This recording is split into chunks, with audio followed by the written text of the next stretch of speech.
Today is Monday, August 9, 2021. Coming up on Roland Martin Unfiltered, Texas Democratic lawmakers have filed a lawsuit against Governor Greg Abbott, saying his attempts to make them come back violate their First Amendment rights. We'll talk with one of the Texas House Democrats. Teachers groups are co-signing the need for children and teachers to be vaccinated and masked as students return to school in the fall. We'll talk with the head of the Florida Education Association.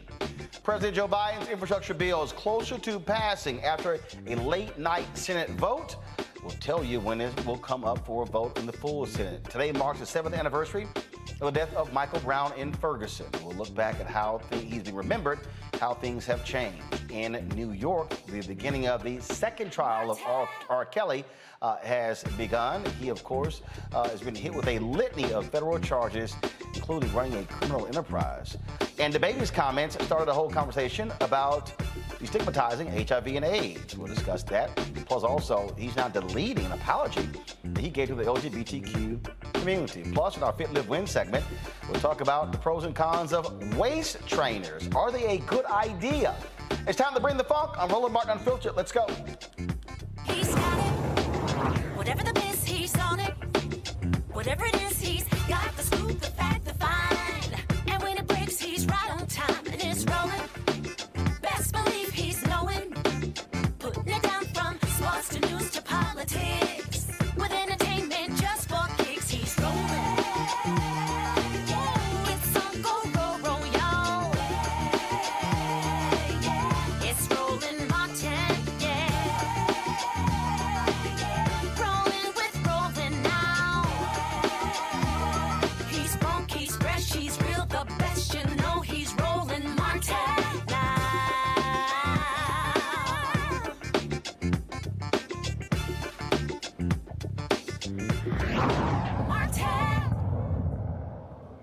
As a number of COVID-19 cases continue to rise, members of the U.S. military will be required to get the vaccine beginning September 15th, a plan endorsed by President Joe Biden.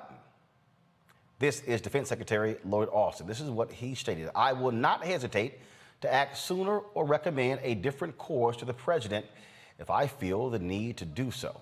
To defend this nation, we need a healthy and ready force. Now, President Biden strongly supports his defense secretary's message in the COVID-19 vaccine, to the list of required vaccines, the list of vaccinations that service members must be able to get. Quote, I strongly support Secretary Austin's message to the force today on the Department of Defense's plan to add the COVID-19 vaccine to the list of required vaccinations for our service members, not later than mid-September. Secretary Austin and I share an unshakable commitment to making sure our troops have every tool they need to do their jobs as safely as possible.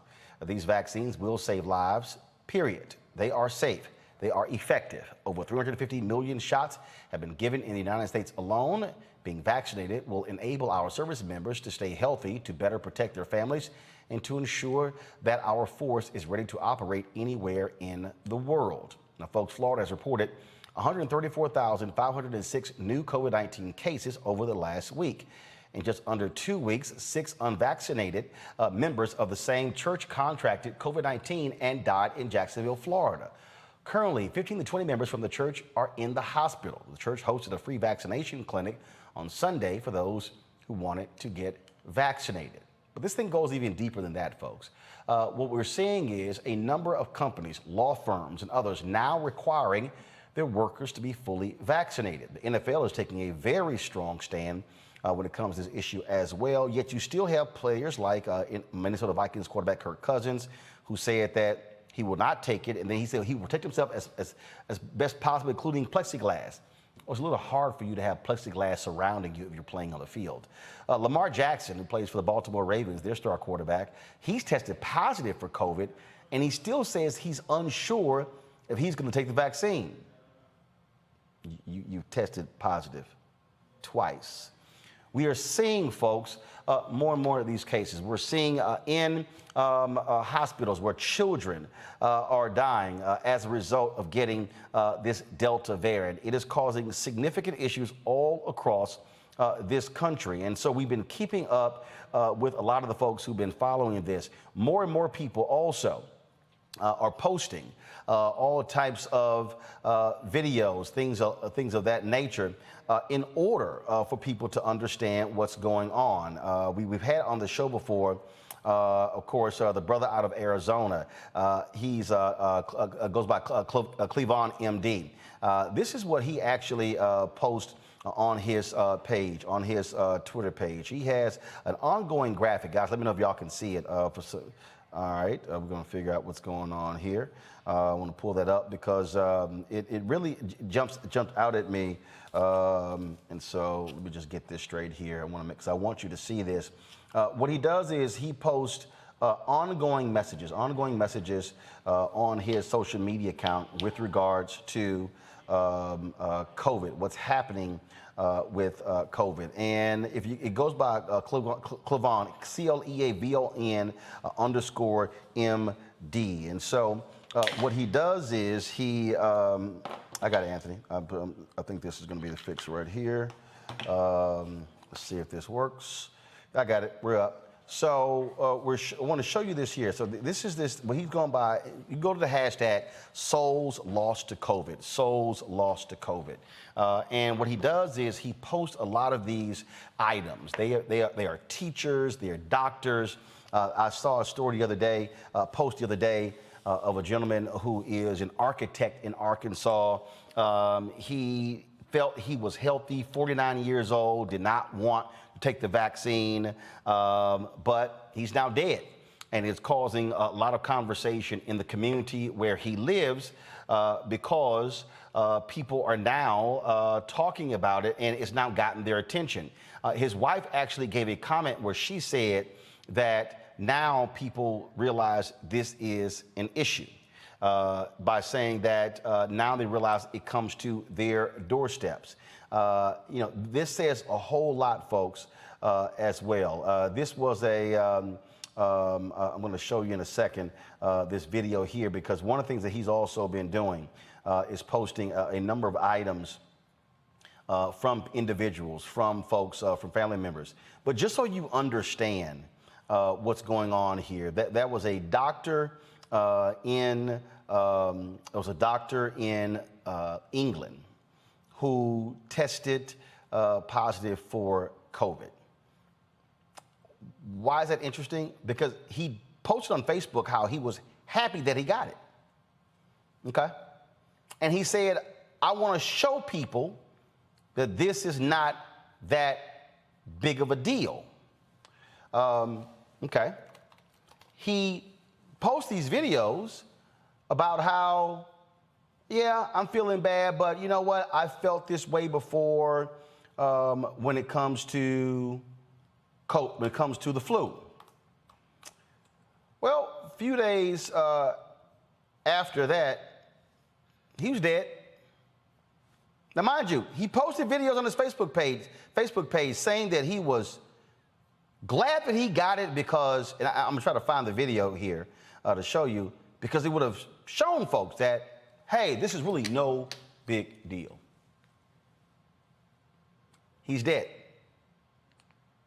Dr. Julian Malvo, Dean, College of Ethnic Studies, California State University, LA.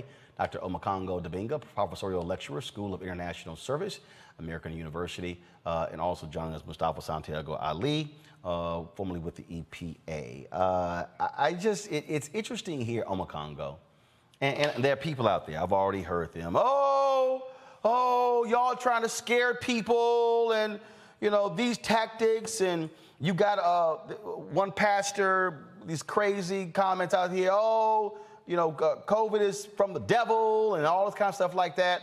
I saw this brother on Instagram, and he was like, I'm protected by God. And I said, well, if you get COVID, you gonna go to a church? But it's amazing to hear these people throw these things out. And I get it. I get people who have apprehensions. Totally get that. But what else do you need? What else do you need to understand what's going on here?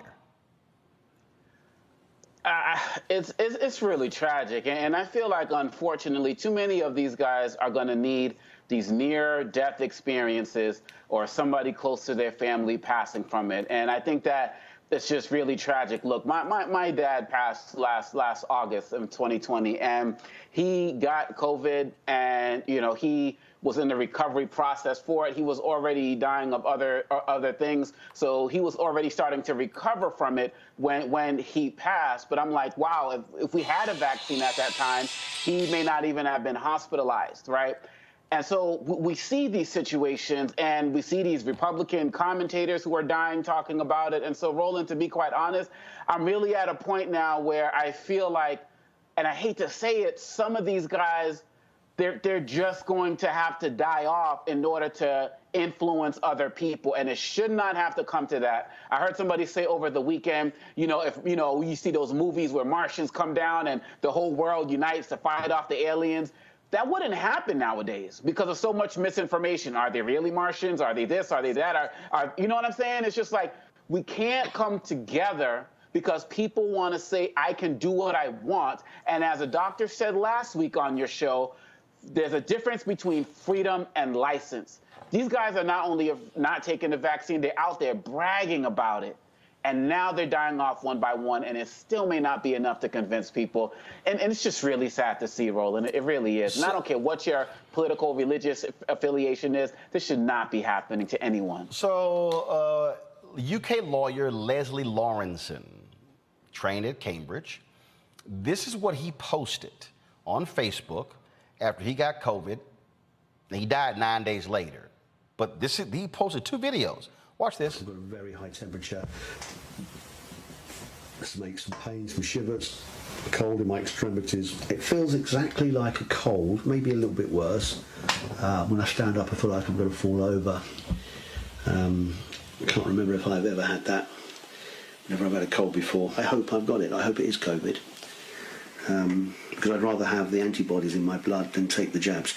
Anyone who knows my opinion, anyone who has followed my comments on my Facebook page knows what I feel about the jab. So this is an update on the vlog that I made yesterday. I've already posted on Facebook that last night was pretty dreadful. The symptoms that I had at 11:30 had massively ramped up. I don't know how long, probably about 6 hours I spent in a fetal position, trying to block out the pain. It was every part of my body was racked with the pain. If these are things that we have to suffer, it's part of living.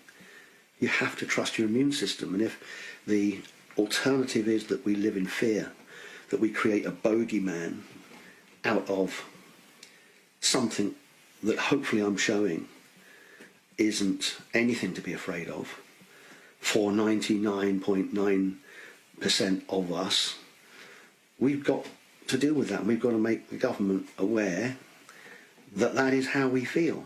People get flu, people get colds, people endure it and then get on with their lives. That's the way it's always been. COVID-19, in my view, and from what I've experienced so far, is nothing different, But the dangers, potential dangers, from taking the experimental jab, for me, are not worth that risk. I'd rather take my chances with... Yep, he took his chances, Julian. Yes, he did. And I'm sorry that people don't believe science, but I'm not sorry for them. Quite frankly, I won't say anybody deserves to die because that's on God. But what I would say is this idiot deserved to die. I mean, he flaunted, not only did he flaunt his disrespect for science, but he basically attempted to influence others, talking about an experimental jab. We know this experimental jab works. We know that COVID the immunization prevents death. So, if you want to die, do it on your own. Don't basically advertise this and attempt to influence others. Yep. We've got a group of folks here at Cal State LA who are talking about it's illegal to make them basically take a vaccination. The campus policy is, as of August 23rd, when classes start, everybody needs to be vaccinated and or have a medical excuse as to why not. And there's those who are talking about their free speech rights and their right to decline it. Well, but you don't have the right to expose me. You don't have the right to expose other people or children. And so that's really where we are. This is beyond, they would say you put your fist out as far until it hits somebody else. And then you basically are in trouble. All these people are in trouble, and they seem to relish it, Roland. That's what makes it so bad. They seem to relish it. And only occasionally these wives, when their crazy husbands didn't take it and then died, then these wives say, oh, everybody should take it. You should have told your husband that one night. You should have shut down, and said, look, until you get the vaccination, sleep in another room. I mean, we have influence, but many of us aren't using it. So the Wall Street Journal posted this particular article here over the weekend. Go to my computer, please. This is out of Arkansas. A neighbor's death from COVID-19 have an Arkansas town reassessing vaccine. The woman on the right there, y'all, she is a nurse. She is a nurse in Greenwood, Arkansas. I'm looking down here for her name. And the story posted, a lot of people have been talking about this story since they posted it. You want to understand what's crazy. So how about this fool right here? This is Dr. Lee Johnson, a Republican. Mustafa, he is an ER doctor. And you're going to look, and this is interesting right here. Dr. Johnson is an emergency room physician, a Republican member, let me go back to the, a Republican member of the Arkansas House of Representatives and a Greenwood local, where he grew up with Mr. Lejeune. These days, he dedicates much of his long ER shifts and his time outside the hospital to talking to patients and constituents about the vaccines and trying to assuage their fears about them. Now, this is what they write. People bring up fears about blood clots. He provides them with factual information about their rarity. Women ask if the vaccine can impact fertility. He tells them there's no evidence it can, and the obstetricians he knows have all vaccinated their daughters. He recommends people talk to other doctors. Quote, there are some people who just aren't afraid of COVID. I haven't figured out how to turn that person, but I do know that making them feel defensive for their passionately held opinion isn't productive. Yet, here's what's interesting. Dr. Johnson has also been grappling with statewide decisions. As part of a special session of the Arkansas State Legislature last week to consider whether to rescind a statewide ban on mask mandates by local governments, Dr. Johnson, who voted for the ban when it seemed the virus was declining, was open to changing it, but skeptical of leaving the decision to individual school districts. Okay, now I'm confused, Mustafa. Of all people, an ER doctor, so he's skeptical of leaving the decision up to local school districts, but he's decided that the state will make a decision for you by saying absolutely no mask mandates.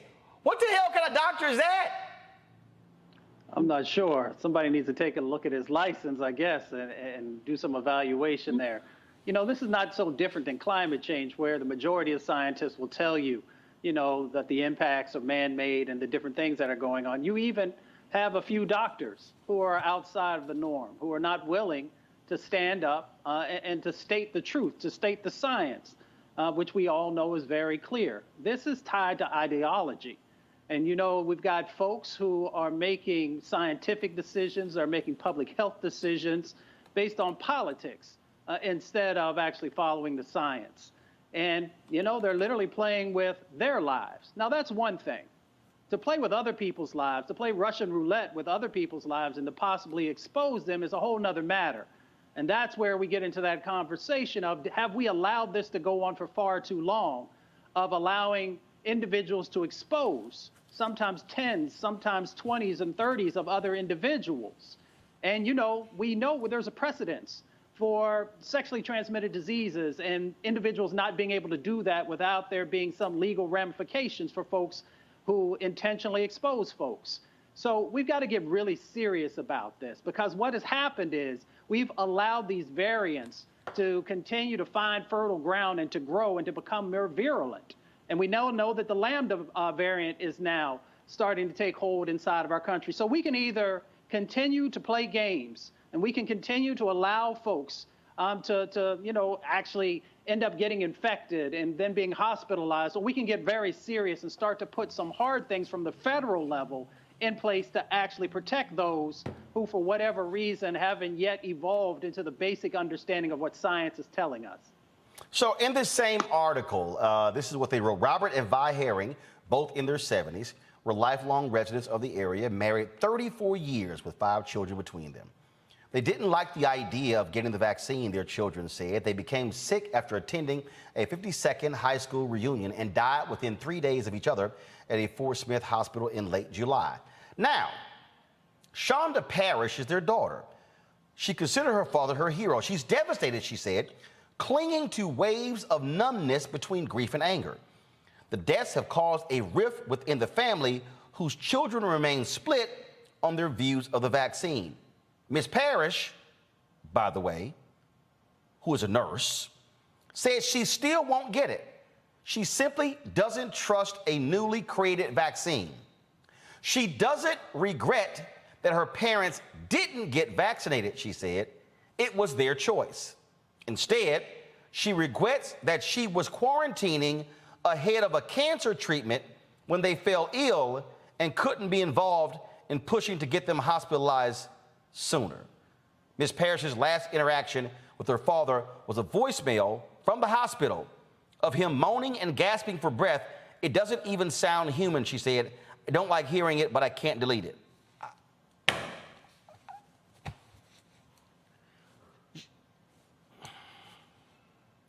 One of y'all can go ahead and talk. Yeah, you know, when my dad got COVID in the hospital, and they called me and started reading the last rites over the phone. And I didn't know what the guy was doing, the reverend guy, and this was at the height of it all. And I'm like, wow, what if those were like really the last moments, right? How many families have had to go through that situation where the parent didn't come home, or the child or the son or whoever, and they died alone in these rooms on these ventilators? And look, this argument that this is a new thing, people started working on this vaccine over 2 years ago as it related to SARS and other derivations that eventually would become this COVID. So this whole idea of it's new, it's not true. And again, to say that you're mad at you're not mad that this is how they chose to go. This idea of, well, if they die, they die. This is not how it's supposed to be, and it is really ridiculous, especially when we see the numbers rising with children now. And they're not only rising with children, but they're rising with them more quickly. So hospitals, I heard just today, a hospital in Texas, it took 3 months to get to a certain level of COVID patients, and they got there in 3 weeks this time around. So if you're not going to wake up to it now, you're going to be attending a wake for a family member, and people got to get over this right now. The thing here, Julianne, this was the quote from the daughter. Since the Herrings died, Ms. Parrish has felt judgment from friends and acquaintances asking why her parents weren't vaccinated, why she didn't make them get vaccinated. Quote, we didn't kill them, but some people make us feel like it's our fault. They're gone. No one should try to make you feel guilty because someone died. Now, her brother feels different. He said apparently he tried unsuccessfully to push his parents to get vaccinated and is now trying to persuade his relatives. He was put off by friends and acquaintances pushing conspiracy theories about the vaccine even after his parents' death. I'm absolutely angry and frustrated. Their age and health conditions, they should have gotten vaccinated really early, and then trying to talk to friends of theirs and hearing these ridiculous things about depopulation and computer chips. You know, first of all, this woman, Miss Parrish, she's a nurse. She should not be allowed into anybody's hospital. If she refuses to get vaccinated, she should be forced either to get vaccinated or to find another job. You cannot telework as a nurse. So go do something else. You know, I mean, seriously, her brother is absolutely right. They didn't kill their parents, but they contributed to their death. This laissez-faire attitude of what will be, let's not worry about it. If I die, I die. If you want to die, you'll die. Not having the vaccine, as far as I'm concerned, is akin to committing suicide. You're saying that you wish to be dead, and you're prepared to actively court death, especially if you're of a certain age. These people were in their 70s. From a picture of them, Roland, they look like vital people. They went to a high school reunion from 50 years ago. They didn't have to die. They chose to die by listening to all this gobbledygook that keeps coming from wherever. And I don't know who these people are, but I have to confess, I have a sibling who refuses to get the vaccination. And no matter what we say to him, you know, it's a white man's conspiracy. It's he doesn't trust it. And whatever he has to say, it's absurd. And it has to be coaxed to wear a mask. I mean, we refused up until a point to wear a mask until the nurse practitioner told him he couldn't come in the house to see his mother as she was dying unless he put a mask on.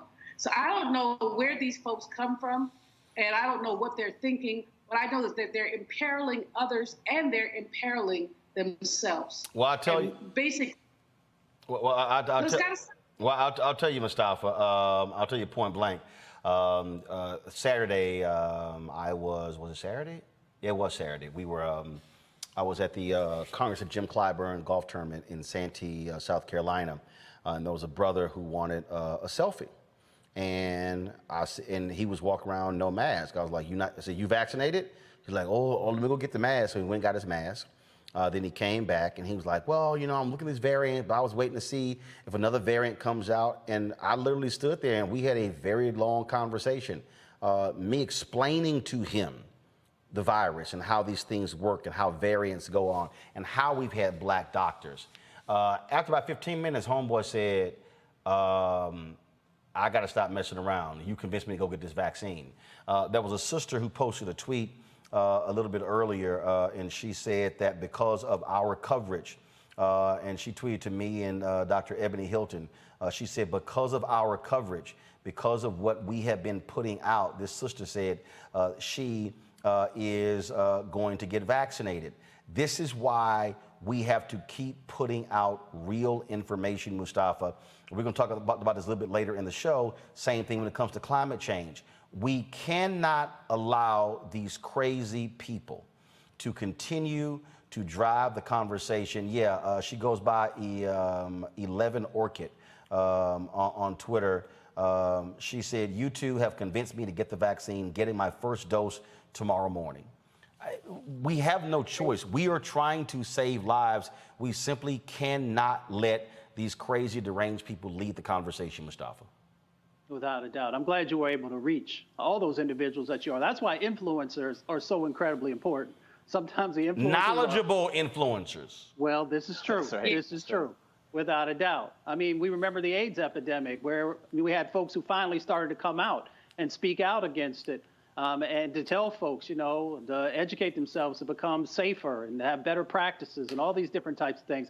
We got to have those educated influencers in this moment also continuing to share. And those are folks in our local communities all the way up to people that we watch on TV. And just like this show is so incredibly important in pushing and making sure that folks have the information that's so critically important. But we should just also call this out, that we have become very cavalier about death in this country. And individuals feed off of that and they utilize that. So we got to do everything that we can in our power to make sure that our people are educated, they have all the information they need, and we have to continually push them because we love them.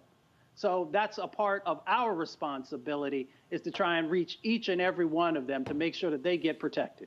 Folks, schools are going to be preparing to open back up again in the next few weeks, and teachers are asking for a vaccine mandate. In fact, many states, students have already returned to the classroom. With the increase in COVID-19 numbers and variants spreading, the American Federation of Teachers requests a vaccine mandate. Now you have some places, though, like for instance in Texas, where you have some school districts who are defying an executive order of Texas Governor Greg Abbott, who said absolutely no mandate. The Dallas Independent School District has already said they are going to have a mask mandate. They don't care what the governor says. You're seeing more and more of that. We're seeing the same problems in Florida, where the governor is literally threatening to pull funding from school districts that require a mask mandate. Andrew Spar is president of the Florida Education Association. Andrew, glad to have you here on Roland Martin Unfiltered. Here's what just trips me out, Andrew. All these Republicans love to talk about big government, big brother, nanny state, local control, personal choice. but they're not allowing superintendents, school boards, and mayors of cities and county leaders to make their own choices for their people. They're saying, no, we're going to decide this for the entire state. The hell with what y'all think.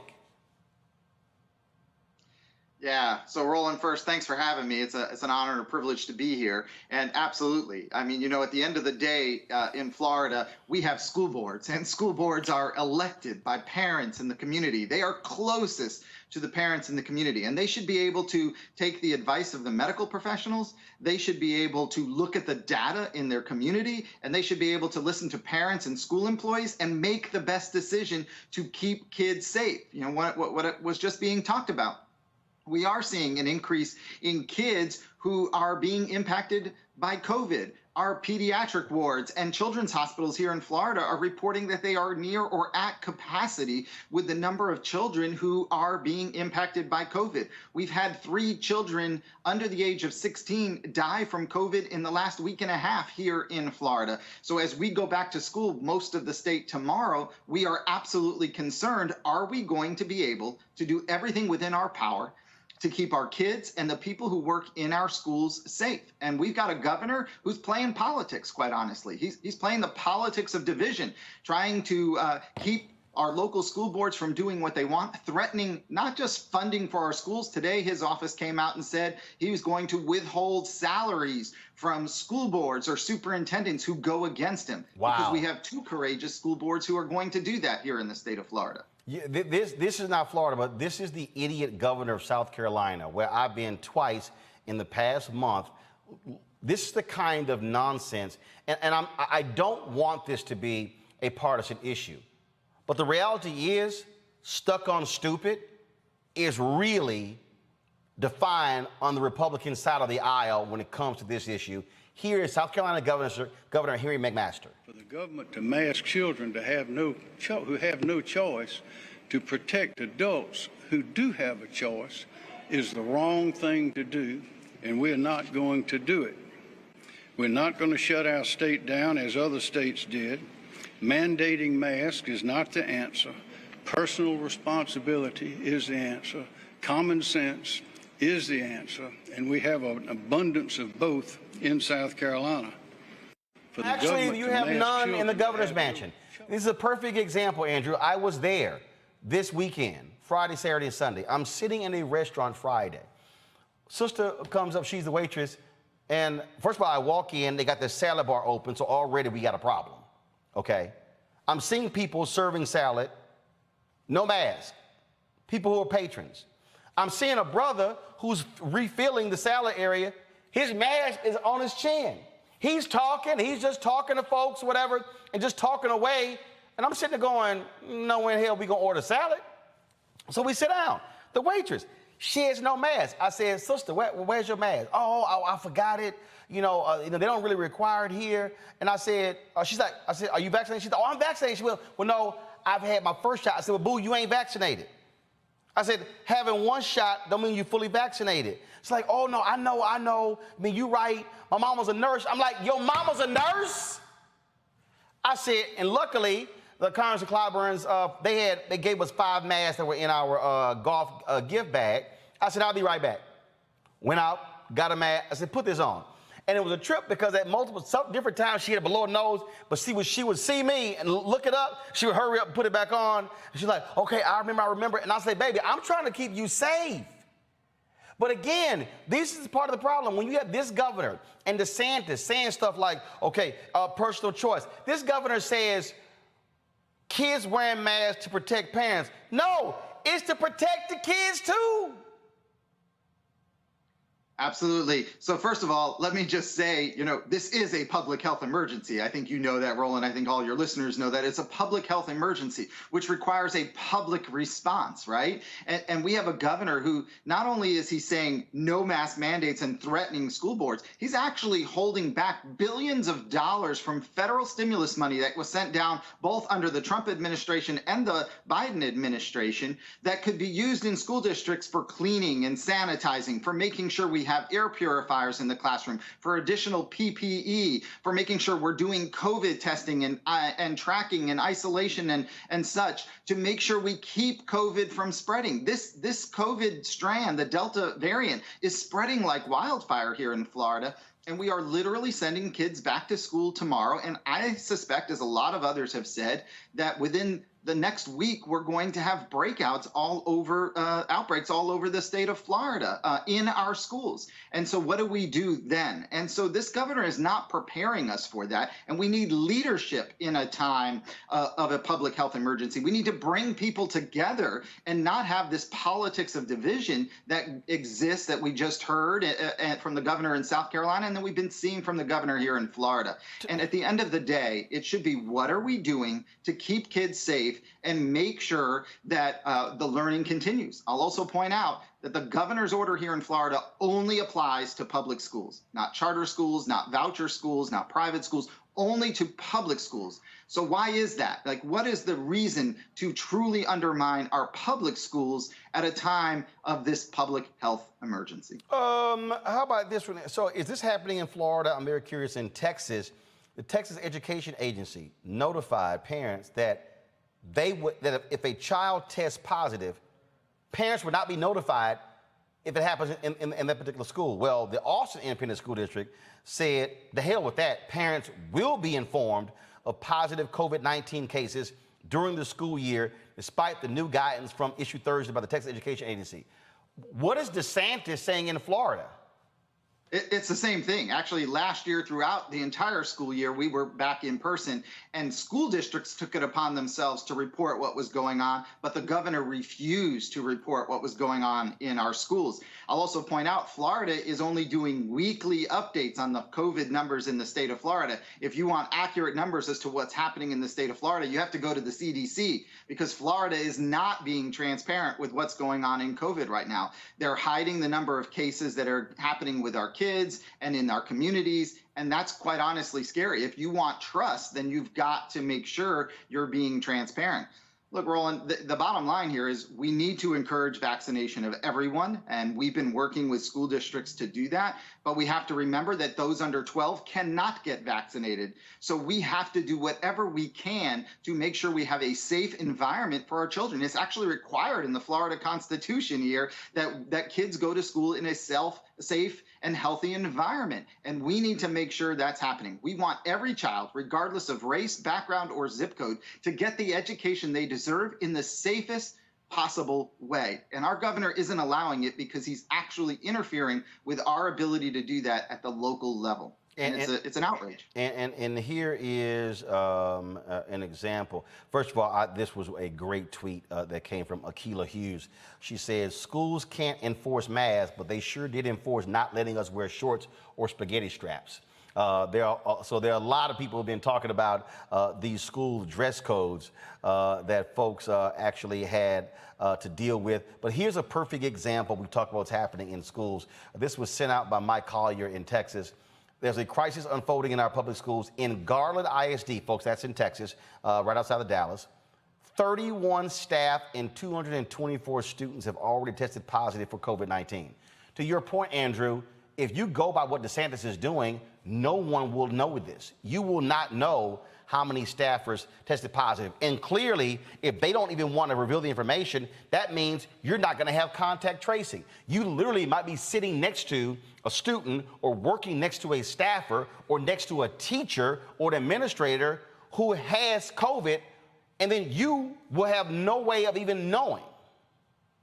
Yeah, and I'll tell you what we're talking about even here in Florida right now is that we had one school in Polk County, just outside of between Orlando and Tampa. And in Polk County, they had to shut down a school before it even started because they have so many faculty and staff who have tested positive for COVID. So when school starts tomorrow, it will be concerning, I think, because of the fact that we aren't able to put those measures in place. Our governor actually said this, Roland. He said that if you isolate and quarantine students because they've been impacted by COVID, which the health department requires, by the way, or if you put a mask mandate in place, they're calling that bullying. And they're saying that's going to be considered bullying, and now they can get a voucher to go to a private school. And trust me, that's going to be from people who look more like me than you. And that is a great concern. This is truly an undermining of our public school and the public health and the public trust.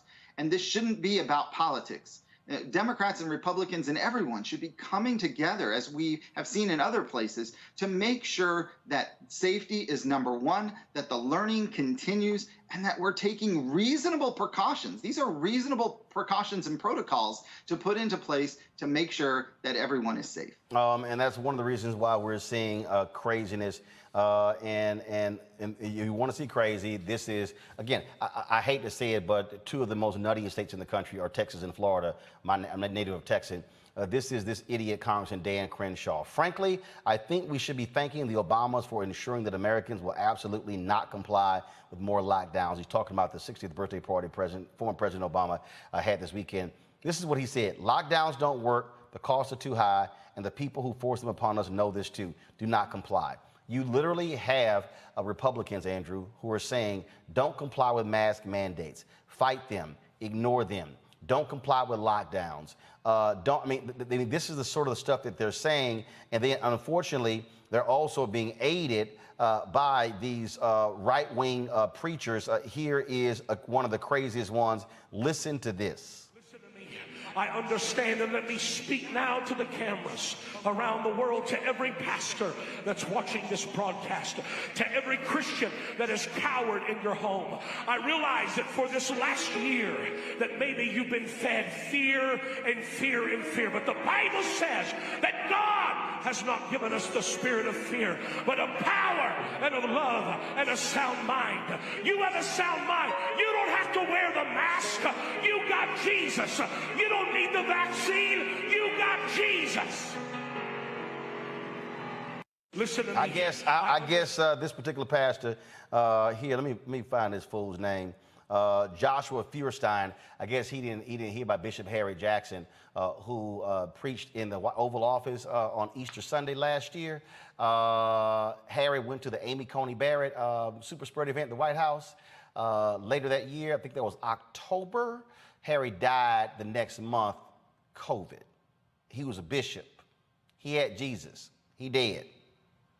Well, and look, if you look in the Bible, if you look in the Torah or the Quran, or you're a spiritual person and you look at some of the spiritual writings, it always talks about taking care of thy neighbor, taking care of thy family. So wearing a mask is about taking care of others and caring for others. I think that's really rooted in the religious beliefs, and I believe it's rooted in our spirituality, and I believe it's rooted in our country, that we take care of others. That's what we're supposed to do. And so when you talk about not wearing masks as a personal freedom doesn't mean you get to infringe on others' freedoms. And so we've got to take care of the least fortunate. And when you think about the fact that kids under the age of 12 cannot get vaccinated right now, that should be a driving factor for all of us. And look, in Florida, I'll say this, Roland, we know that those over 65 in Florida, about 85% have been vaccinated. They have the lowest spread rate right now in Florida. And those under 12 can't get vaccinated. They have the highest community spread rate in Florida. So clearly, we know the vaccine helps in slowing the spread of the virus, and it certainly helps in keeping people out of the hospital and alive. That's what the medical experts tell us. I'm not a medical expert. I'm a teacher. I'm a music teacher. My wife's a music teacher. Our two girls go to school. Our youngest is a seventh grader. Our oldest, we're taking her this week to Howard University, where she's going to be a freshman. And even at Howard University, they're requiring vaccination, and they're requiring masks. And so it's about keeping everyone safe. This is a public health emergency. It requires a public community response. Absolutely. Andrew, we certainly appreciate it. Good luck there in Florida dealing with a governor who is desperate to please the right wing because he wants to run for president in 2024. He is not listening to the health officials. Y'all certainly stay safe in the Sunshine State. Thanks, Roland. Appreciate it. Julian, this is the battle that we're in. We're literally in this battle, Julian. This battle of, I mean, these folks are saying, damn the children. They are ignoring all this data we keep seeing. They're ignoring the ICU cases. They're ignoring all of these things because they now want to make this thing out to be, oh, that's a personal thing. See, now you want to see stupid?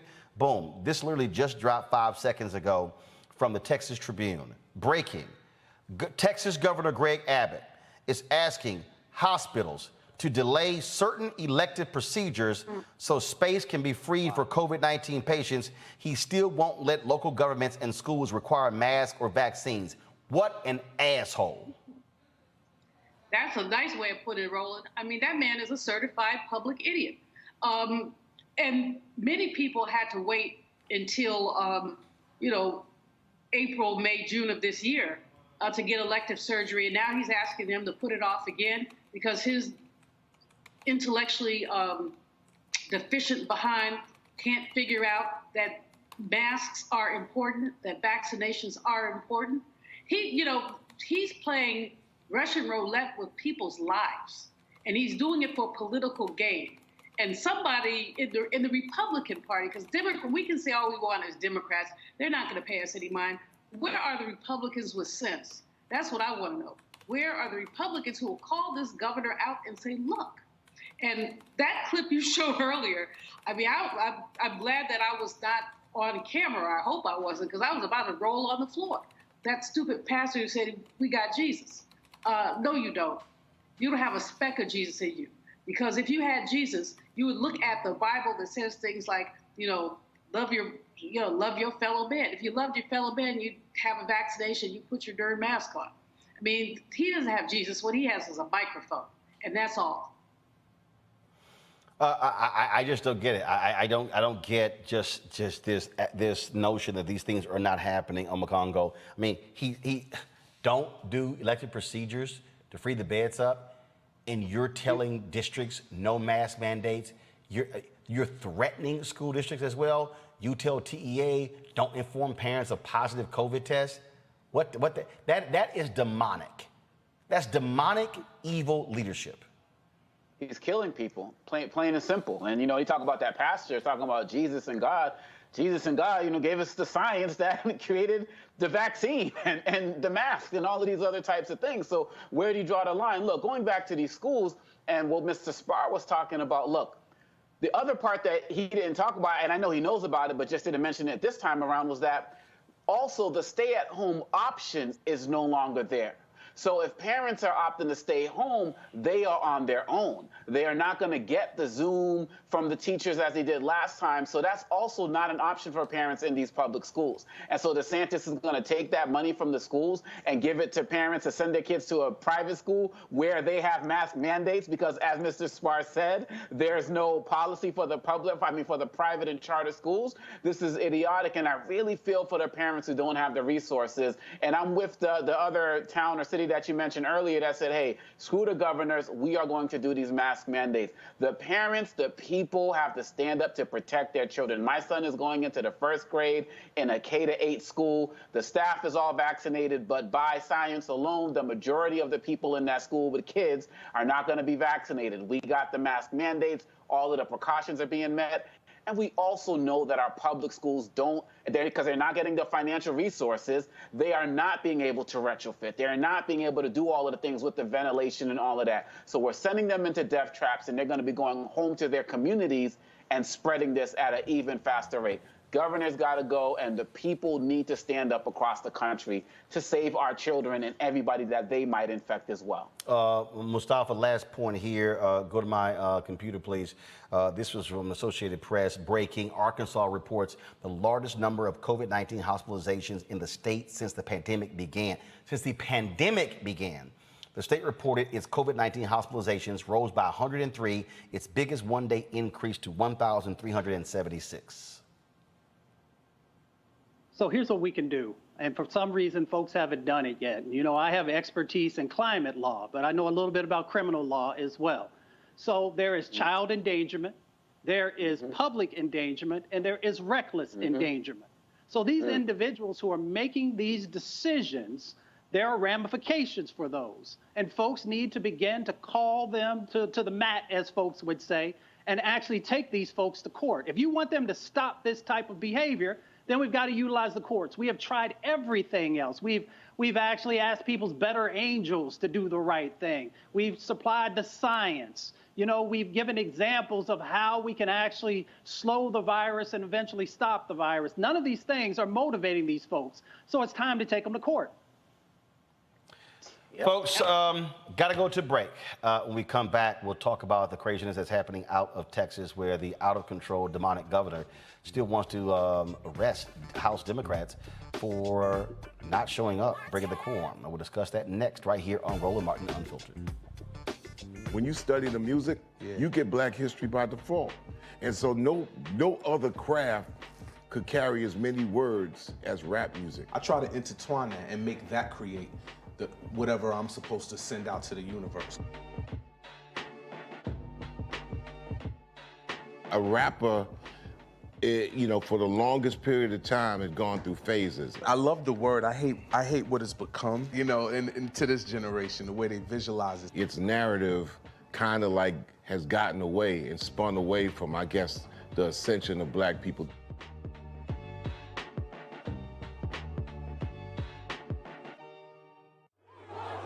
Dear Republicans, I know you won't listen to Hollywood people or New York people, or God forbid those libtards. So here's a video featuring exclusively your heroes. I want you to listen to your own leaders in their own voices. You can't call this fake news. These are your pals. Unedited. Roll tape. Would you recommend to our audience that they get the vaccine then? I would recommend it, and I would recommend it to a lot of people that don't want to get it, and a lot of those people voted for me, frankly. Get vaccinated. We are all pro-vaccine. I would encourage people to get the vaccine. I have high confidence in it. I got it myself. If enough people take the vaccine, he says we could get back to normal. Each one of these Republican leaders took the vaccine, and they made damn sure their children took the vaccine. But then they worked behind the scenes to create a marketing plan, and that's what it was. Targeted at low-information Republican voters that tied your personal freedom to not wearing a mask or taking the vaccine. I love the poorly educated. And tens of millions of you in red states fell for this ridiculous lie. The federal administration is trying to do is shove it down your throat. What are they shoving, the science? Even when confronted with your fellow Republican leaders telling you on television that they were wrong. I'd already eliminated our statewide mask mandate. And yes, in hindsight, I wish that had not become law. Many of you still refuse to do what is best for you. Any questions? Your families, your community, and your country. Everybody, don't listen to no foolishness. Go get vaccinated. You can't enter the Fox News building without providing your vaccination information. But on show after show, they tell you not to wear a mask because it's an assault on your freedom. They are laughing at how gullible you are. And here's the kicker. While they're laughing at you, you are sending them donations. You are literally paying your Republican leaders to deceive you. Think about that. Black women have always been essential. So now how are you going to pay us like that? And it's not just the salary. I mean, there are a whole number of issues that have to support us as women. Yeah, but that's what we deserve. That we shouldn't have to beg anybody for that. And I think that we are trying to do our best as a generation to honor the fact that we didn't come here alone and we didn't come here by accident. I always say every generation has to define for itself what it means to move the needle forward.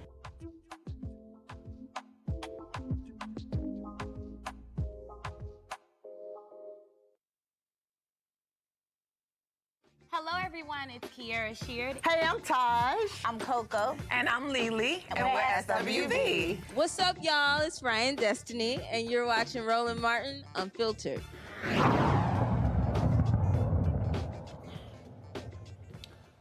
Texas Democratic lawmakers who fled Texas to stop Republicans from passing a voting bill can begin to return home this week after a state district judge issued an order prohibiting their arrest. The 22 Texas Democrats sued some of the state's top Republican leaders in federal court, alleging the GOP efforts to bring them home for a special legislative session infringes on their constitutional rights to free speech and to petition the government for redress of grievances. Texas Republican State Representative Matt Krause was caught on video admitting the new voting election bill is a partisan power grab. We just want to make sure that Texas stays red and that it's become like Georgia. Yeah. And, you know, I think the election bill is like really, really important to that. Yeah. So y'all are going to get it passed. We're going to keep Texas red. Yeah, it's just a matter of time. So it's just delay tactics right now. We'll get it done. Yeah, Texas becomes Georgia now. Right. Yeah. I agree. Like it. And really, for me, it had nothing to do with necessarily getting the court or whatever, what happened at the presidential level. It has to deal with Harris County, our largest county over in Houston. They made all these changes to the election code during COVID. It's just invites fraud, invites cheating. And so that's what we're going to focus on is all these people who are just trying to do whatever they want to the election code, which allows for things like Georgia and other places to happen. We cannot cover up. Yeah. You support the forensic audit? Oh yeah. I support a forensic audit with all judges. We had to get engaged in the fight to make sure that Democrats would take over the state. And so, you know, we just want to make sure that y'all get the election bill passed. That's what we're here for. Yeah. They're gonna lose seats. They're not gonna gain seats next time. They're not gonna take over. They're gonna actually erode. So we're gonna make sure we come back with more Republicans next time. Thank you very much, sir. We just wanted y'all to know that y'all are doing really important work. We didn't get involved in politics really early this last election. I mean, obviously we were but the Democrats still in the election. We just want to make sure that, you know, y'all are doing everything we can to keep Texas red. We are, yeah. I live in a real red district, but, you know, I try not to be primary so that I can help people that are in those close districts try to keep this again redder and redder. This is chairman of our caucus right there, Jim Murphy. But thank you all for being here. Thank you for your This election bill is going to keep Texas red. Yeah, and we're going to get passed. It's just we just got to, you know, it seems like it's dragging out forever, but, you know, things move slowly. You're going to get back? Do what? You're going back? Yeah, we feel like we're going to have a forum on Monday. We just adjourned until Monday at 4. It's going to be close. So we got half a dozen Republicans that have a death in the family or COVID or something like that. And so we've got a few Republicans that can't make it, but we're hoping to have a forum on Monday. You can count on you to keep us red. Yes, sir. Let's go to Representative Jarvis Johnson. He joins us right now. Jarvis, glad to have you back on Roland Martin Unfiltered. So, you still here in D.C. or are you back in Texas? No, I'm still in D.C. So, let's talk about this judge's order. Now, again, they could easily go to court, overturn that, and then begin to arrest folks. Are you trusting that decision? And I saw another story where some other Democrats said, hey, look, we're going to have to come back and we're just going to have to fight this as best as we can. So what's going to happen? No, I mean, I trust the TRO. I mean, at the end of the day, it is what it is. We made a commitment to stay in D.C. until the Senate adjourned and went on recess. So our work is still continuing. So at the end of the day, those that decided to go back, you know, went back for various reasons.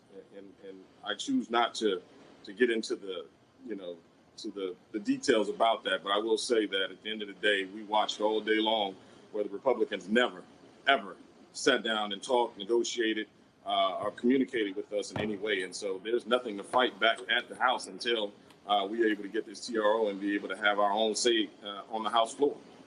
And so on that particular point there, so how many Democrats, first of all, how many Democrats are required to be away to ensure there's no quorum? 51. 51. And is that number still away? Are you in danger of them having a quorum? No. Republicans are doing what Republicans do. Lie. They're out here saying, oh, we're going to get quorum, we're going to get quorum, we're going to get the Democrats back. They're playing poker. They got their poker face on. You said it before in your previous segment, how Republicans are just, they're diabolical. They don't, you know, they're just doing what they do. They lie and just to get what they want. And so at the end of the day, we're still holding strong. There have been some that walked back on the floor. to ask for strict enforcement, to make sure that we hold Republicans accountable. I understand that there are at least 9 Republicans on that House floor that have COVID. We do know of one that is back. He hadn't been back. He hadn't been out 9 days, and he's already back on the House floor. So it's that kind of stuff that they're doing to try to push this unnecessary tyrannical legislation through, because we already know this legislation is not even necessary, simply because there's no evidence of voter fraud. And you just played the clip in which they just simply said this is a power grab to make sure that Texas stays red and they can continue to have their power. So, but you guys are also filing suit against them, saying that trying to arrest you and infringes on your First Amendment rights. You know, it ain't no fun when the rabbit got a gun. So at the end of the day, they've been out here hunting us, and all of a sudden we got a gun and we can fight back. And now they're going, oh, the Democrats are, you know, they're derelict their duties, and they're not doing this and they're not doing that. And I'm just, I'm amazed by their privilege. I'm amazed by the lack of shame and you know, it's amazing to me, the fact that we're out here literally being sheep and they're wolves, and they're upset with us because we won't let them eat us. They're upset because we won't sit back and watch as they just demolish us. So, you know, as my grandmother used to always say, I ain't fattening no frog for no snake. And so I'm not going to go back to the House floor and let them do what they want to do, treat me how they want to treat me, and pass legislation that's not even necessary. So at the end of the day, the fight continues. We're going to continue to fight, and we're going to fight till the bitter end. So at the end of the day, those that talk about the 13th check, you know, COLA, CPS, and all those things, we're willing to go back to the floor. We'll talk to the governor. We'll talk to the speaker and say we will go back and we will legislate those things that are important to all Texans, not some, you know, tyrannical legislation that you're pushing forward because of the big lie that Donald Trump has been telling, and now you guys want to use that lie to stay in power. No. So we're gonna continue to fight, and we got a gun now, and they're upset, and so they're gonna cry like they always do. They get to make fun of us, you know, when a few of my brothers and sisters up here got COVID, you know, they just drug us on social media. They drug us in the media, but you know, we didn't do the same to them. You know, we have decorum, we have morals, and so that's not even necessary. But at the end of the day, we're going to continue to stay our course so that we can kill this hateful legislation, so that we can make sure that all Texans have access to the ballot box without being intimidated or bullied. All right. Representative Jarvis Johnson, always a pleasure. Appreciate it. Thanks a lot. My pleasure, brother. Take care. Keep up the good work. Yes, sir. I certainly appreciate it. To the panel here, they, of course, Democrats will do their best to hold back, but you also have what's going on with the infrastructure bill. You have the Senate likely to vote on this tomorrow, but what's up with the voting bill? Over the weekend, they broke the filibuster for that. 67 votes. The Republicans, they want to get a piece of that money as well. Look, money talks, and so that's what you have going on here. But again, what's still jumping out to me is, are they going to go on recess when it comes to that before they vote on the voting bill? That's the issue, Julian, that people are demanding. And so the question is, will Senator Chuck Schumer force Manchin and Sinema to end the filibuster with that? Nothing I see says it's going to happen. I agree with you, Roland. I don't think it's going to happen either. I mean, it should happen, but Manchin and Sinema have been just consistently obstructionists when it comes to justice. They are dinos, Democrats in name only. Sure, they want to slice that infrastructure money, but I don't think we're going to get a vote before they go on recess, unfortunately. I think that the filibuster has to be gone. It's the only way you can put it. The filibuster has to be eliminated. And I think that too many Democrats have shilly-shallied around it, asking, well, gee, what happens when we're in the minority? Well, what happens when you're in the minority is what always happens when you're in the minority. You tend to lose. So I just find this pro-infrastructure, anti-voting rights, and there are no rights without voting rights. I mean, infrastructure can come and go. We need the right to vote. We need to be protected, and I don't see that happening in this session. Makongo. Yeah, I've heard low-key talk about, Schumer saying that he's going to make sure that that vote happens before the recess, but I'm not optimistic either. And really, quite honestly, at the end of the day, if that does not happen, we need to make sure that every single day we go Reverend Barber on them and make sure that they are hearing us and seeing us, whether it's in the streets, whether it's flooding the phones, social media, whatever it is. Look, again, without voting rights, there is nothing else. And we can go back and forth about everything, but look, this is what we sent them to do. We sent them there to protect these rights, and quite honestly, if they're not going to do that, they don't have a right to be in office. And to me, it's like you just had that segment where you're talking to Representative Johnson about how these Republicans want the ultimate power grab. This is what Republicans are doing right now with their delay tactics and their stall tactics, getting closer to 2022. We got Manchin and Sinema, as Dr. Malvo was saying, acting as Democrats in name only. They have to have the issue forced down them with no remorse whatsoever. Because if Democrats go down and make this mistake, we can kiss 22 goodbye, which means that we're probably going to have to kiss 2024 goodbye. Look, people are looking right now to see if Donald Trump was the anomaly as president, or if in this current climate, Biden is the anomaly right now. And if everything that the Republicans are doing across the country to steal these elections, if it was already in place in the last election, Trump would still be in charge right now. And so if they don't get on their ball right now and do this on a national level and get this legislation passed, we can kiss it goodbye. And we can't let that happen. Mustafa? You've got to make whatever modifications to the filibuster that's necessary to make sure that we can pass, the For the People Act. Because the For the People Act is actually tied to the resources. So if you don't have the right to vote, folks need to understand that when this money leaves the feds and starts to make it to the states and the counties and the local level, if you're not able to actually vote and be able to get the right people in, it's not going to make it in significant ways to our community. So all of this is interconnected. And that's why we have to continue to push both on the filibuster and the For the People Act. Let's talk about another issue. We talk about pushing. I think it's also tied to, of course, what we've been talking about with COVID. And that is the UN dropped a report today that dealing with climate change that was startling. Basically, what they said is that folks have been sitting on their ass for so long that we pretty much guaranteed that we're going to have a warmer climate. And this is what they said: irreversible changes, warmer temperatures sooner. 5 alarming findings from the UN climate change report. It dropped today, paints a dire picture of where we are, and it really speaks to a lack of leadership, if you will. Mustafa, let's talk about this here. And folks, again, just like COVID, just like so many other things, been sounding the alarm, and it's largely folks on the right. Oh, it's a hoax. It's a hoax. This stuff is false. It's false. And now these scientists are saying we've reached the point of no return. Y'all screwed this up. You didn't do what you're supposed to do over the last 20 years. So guess what? We're here now. Yeah, the Intergovernmental Panel on Climate Change, the IPCC, is made up of the world's top scientists on climate. And the report that came out was talking about the impacts that are going on, the ones that are happening in this moment in the climate crisis, and also what is coming in the not so distant future. There's a number of just mind-blowing things that are currently going on that sometimes people just don't see because you're dealing with so many other types of things.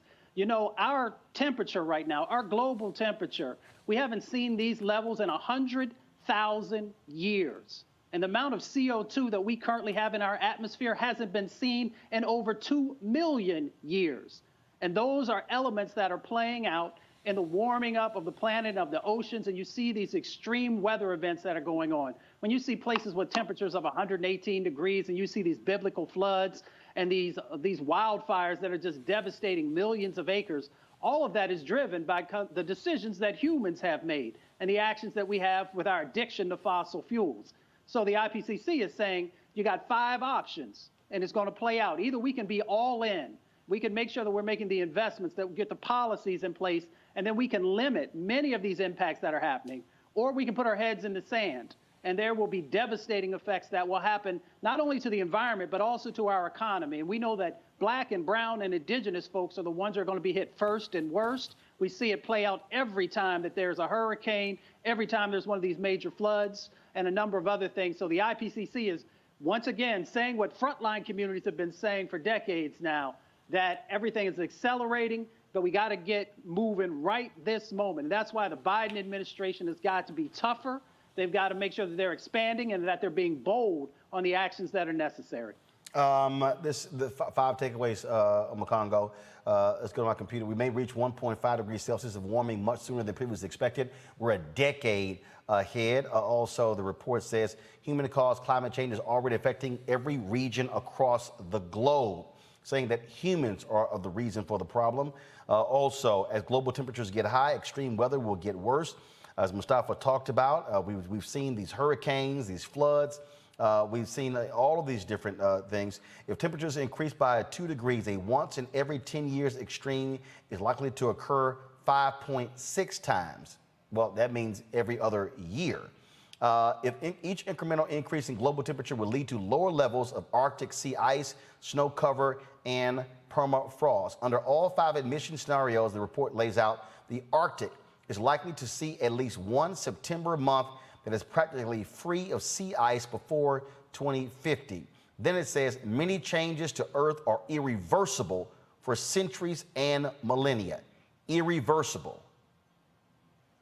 Yeah, and I think that in addition to everything our brother Mustafa was saying as well, when we talk about this, we also have to talk about, when we talk globally, about the political cost of climate change. Because people don't talk often about how climate change actually also is part of what can create refugees. I've seen this all across the world, and having visited and worked in almost 30 countries. There are wars and civil conflicts that happen when the wells dry up and people don't have access to water. Well, you got to get it from somewhere. You're moving over into neighboring communities. They're like, we're not with that. And so conflict ensues. And then when you talk about other resources that are drying up, the ability to not have arable land, right? Then people have to move to find that as well. Well, if the populations you go to are not moving, these are the political costs of climate change that people don't understand, which have literally led to violence across the world in the past and is also happening currently. So we talk about the economic issues, we talk about the environmental consequences to our health, but wars will literally be fought over this issue of climate change as well. And so if that's not an additional incentive to start doing something about it now, it's going to be too late, and there's going to be real bloodshed that's going to continue to shed over this issue of climate change. So I just wanted to add that to the conversation as well. And the thing that drives us crazy, Julian, is that these folks who, the answer, if you want to kill something in America, oh my God, it's going to cost jobs, it's going to cost too much. It's sort of like for me with COVID. People say, my freedom. You ain't got no freedoms when you're dead. And so for the people who are yelling about, oh, this is going to affect jobs, if you got no planet, ain't going to be jobs. And so, like, for instance, here's this idiot, Josh Hawley, out of Missouri, complaining about the infrastructure bill because, oh, it has that green stuff in it. Listen to this.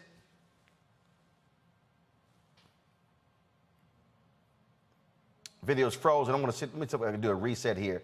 I mean, it's just unbelievable here. Structure at all. Go to it now. It's about woke politics. Why is President Biden so enthusiastically for it? Because it advances his far left agenda. The Green New Deal, elements of it across this bill, the climate change agenda, it's stuffed into this bill, quotas for this, that, and the other in this bill. So this is a bill that is about the woke political agenda of the left. It is being paid for with this massive pork barrel spending. And I just hope Republicans will open their eyes to what's actually in the bill. You know, when you get a bill this late in the process that's 2,700 plus pages long, sometimes it's tempting not to actually look and see what's in the bill. Folks should look and see what's in this bill. I think it's going to be awfully hard to explain to Republican voters that we have gone along, or some Republicans have gone along with this kind of an agenda, this sort of a social agenda, this kind of pork barrel spending. And so I think it's absolutely vital that Republicans take a principled stand and say we're not going to be part of Joe Biden's left-wing agenda. We're not going to advance his woke political agenda. We're going to stand up for the principles that we share and believe in as Americans. We're going to stand up for some basic fiscal responsibility. And for those reasons, we're going to vote no on this bill. And of course, he offered absolutely no specific. Everything was just woke, woke, woke, woke, woke, Green New Deal, woke, woke, woke, woke, woke, Green New Deal. But guess what? There are 18 Republicans who did go along with this because they understand it. The thing here, Mustafa, that again, that people don't see. Huh? Didn't you just call on me and then moved on? No. Just hold tight 1 second. Because the reason I need you to hold tight because Mustafa is actually leaving us at 7:30, and so I need to get his comments before he has to leave us. So I'm coming right back. Just hold on, Mustafa. The thing here that is so troubling is that it's happening in front of us, and how then though? How politically do folks make the argument to get voters to realize that this is an issue? I think that's the big deal. How do you get voters to wake up and realize this matters and they should be voting based upon climate change? Well, some people are beginning to move because of the impacts that are happening. Farmers, for an example, they see these extreme droughts that are happening. So they are now linking that, of course, to climate change. Many other folks because of being impacted from the wildfires and some of the other things that are going on. But for others, the president was really smart by actually talking about climate change in the prism of jobs and the millions of new jobs that are a part of the solutions that are going on. Now, Republicans should be lining up to actually make sure that there are more jobs that are available, especially inside of their states, because many of the folks who are some of the most ardent detractors from what's going on are ones who most desperately need these new sets of jobs and these economic opportunities that are tied to it. So that is also beginning to move folks. The other part, Roland, that I'll share very quickly is that young Republicans are saying that climate change is real, that we need bold action on it. And they are also, even though they don't have a huge influence yet in their party, they are pushing their party to get in alignment with what the world is asking for. So it's not the Democrats asking for this. The world is saying that we have to do this. And if we don't, the price will be astronomical. We spent $1.9 trillion over the last 30 years on the impacts of the climate crisis, and that's before it began to rev up. So you can pay now, or you are going to try and pay later. Mustafa, we certainly appreciate you joining us. Thank you so very much. Thanks a lot. Julian, I'll now go to you. That's the real issue. That's the real issue right here. How do we get people to realize politically this is an issue? They should be voting along these lines. The Republicans love to demonize the Green New Deal, but it's dealing with the economy. Well, precisely. Mustafa is absolutely right when he says you will pay now or you will pay later. But the issue is we will pay. And we're already paying. We see the paying in terms of these massive floods, in terms of the fires, in terms of all of that. And what needs to happen is that some environmentally situated economists need to cost some of this stuff out. How much does it cost when you lose a whole town in California? A whole town, or hundreds of acres of basically forest, which then means that has another impact on the environment in terms of not having that forest anymore. Some of these things need to be costed out and put in real dollars. That Hawley is just, somebody just put a sock in it. I mean, what the right has been very, very capable of doing is taking our language and turning it against us. So it's a woke, well, what's wrong with being woke? You want to be asleep? You know, it's a woke agenda. It's the Green New Deal. The Green New Deal has so many really important aspects to it. Just all of the rhetoric is basically designed to separate people from reality. And what we know, what the UN report said in the language was really quite stunning. They call it a code red for humanity. That's a term they used, a code red for humanity. And that's where we are. Omokanko's point about migration is really important because the other thing that happens is from an economic perspective, that some countries in the short run are better able to withstand this than others are. When 2010, I went to the COP 15, the Climate Change Conference, and there were some brothers there, they're Polynesian brothers who were from a little island called Tuvalu. They had seen their island literally lose half of its land mass because of increased flooding. And I haven't kept up with what happened after that. It may not be there anymore. So then where do those people go? And what happens to them? Some of our developing countries, on the African continent, especially on the coast, if you see some of that, it's going to affect different countries differentially. Oh, the U.S. could probably stave it off for another 10, 20 years, but there are some countries who are only going to last 5. So this has long-term implications, and the term code red for humanity couldn't be more telling. This is an emergency that we seem to not care about. Again, Congo, you have to put this in a political way for voters to get. And I think that has not been achieved by Democrats. They have not been able to, because again, the argument that always defeats them, it's going to cost us jobs, it's going to cost too much money, and this is a capitalistic society. Everything is put in those terms. And I just think that people just got to say, y'all keep playing with this here, you're going to be dead. Your kids are going to be dead.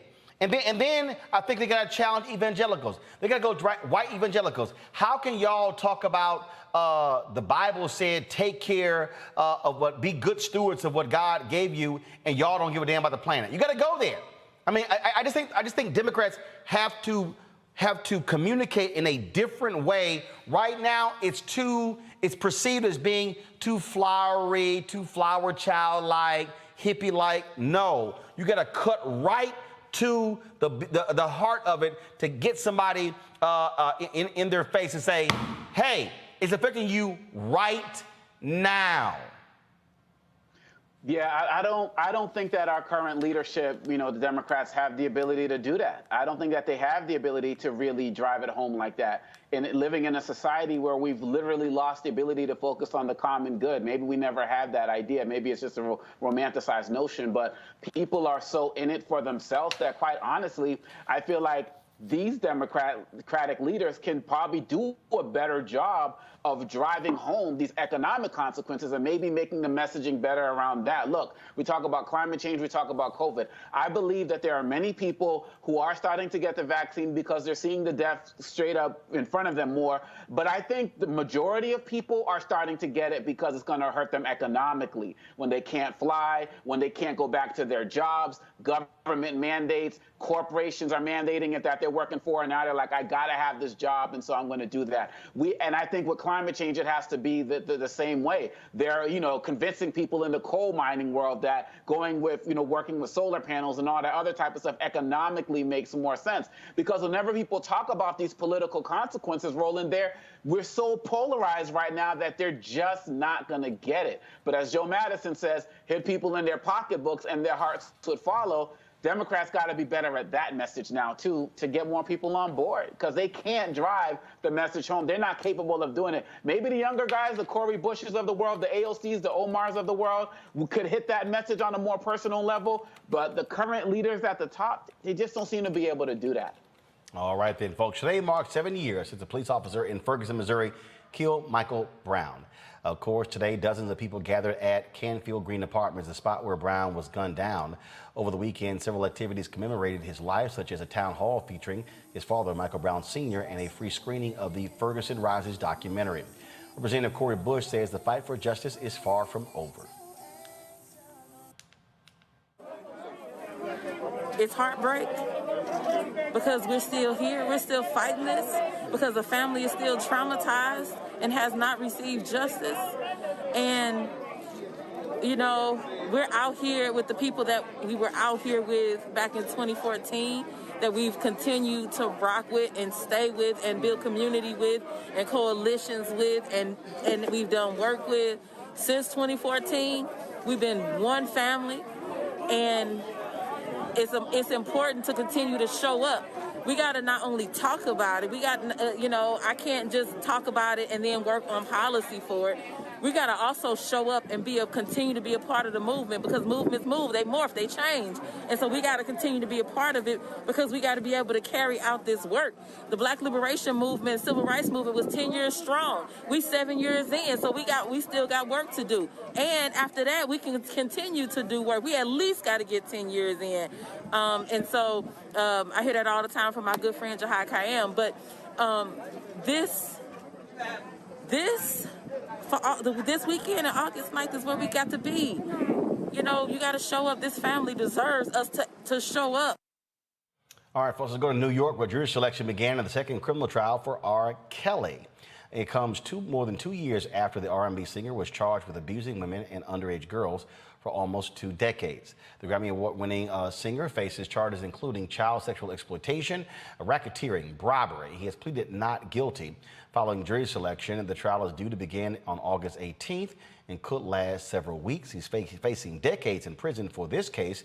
The 54-year-old has cases against him in Illinois and Minnesota as well. So this will not be the only shot prosecutors have at putting R. Kelly in jail. Folks, it's been 35 years since Sylvia Mathis and Linda Berry became the FBI's first black female agents. A black woman from Tampa, Florida, hopes to go even further with the Bureau. She goes by Ty, and she's a special agent in the FBI's Puerto Rico office. According to the agency, she's the first black woman to train for the FBI SWAT team since the division began in 1973. Ty began new operator training school in late July. If she completes the 10-week course, she will join the FBI's Puerto Rico SWAT team as a probationary member. For Ty to become officially certified, she'll need to undergo more training during the probationary period. Ty says regardless of the results, she hopes her journey will inspire others. And so good luck to that sister. All right, folks, got to go to break. We come back. We'll talk about the continuing controversy with DaBaby over his comments. He's been blasted as homophobic. And folks say his information regarding HIV and AIDS is also wrong as well. But Jasmine Koenig, a sister out of L.A., who's lesbian, she says, what's up with this double standard dealing with comments by DaBaby? I'm going to unpack all of that next right here on Roland Martin Unfiltered.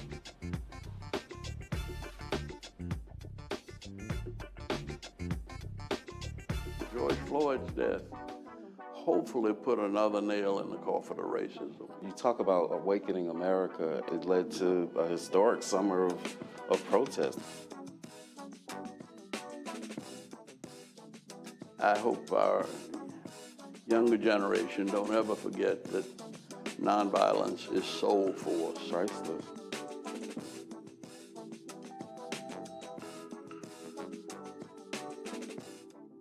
What's up, y'all? I'm Will Packer. Hello, I'm Bishop T.D.J. What up, Lana Well, and you are watching Roland Martin Unfiltered.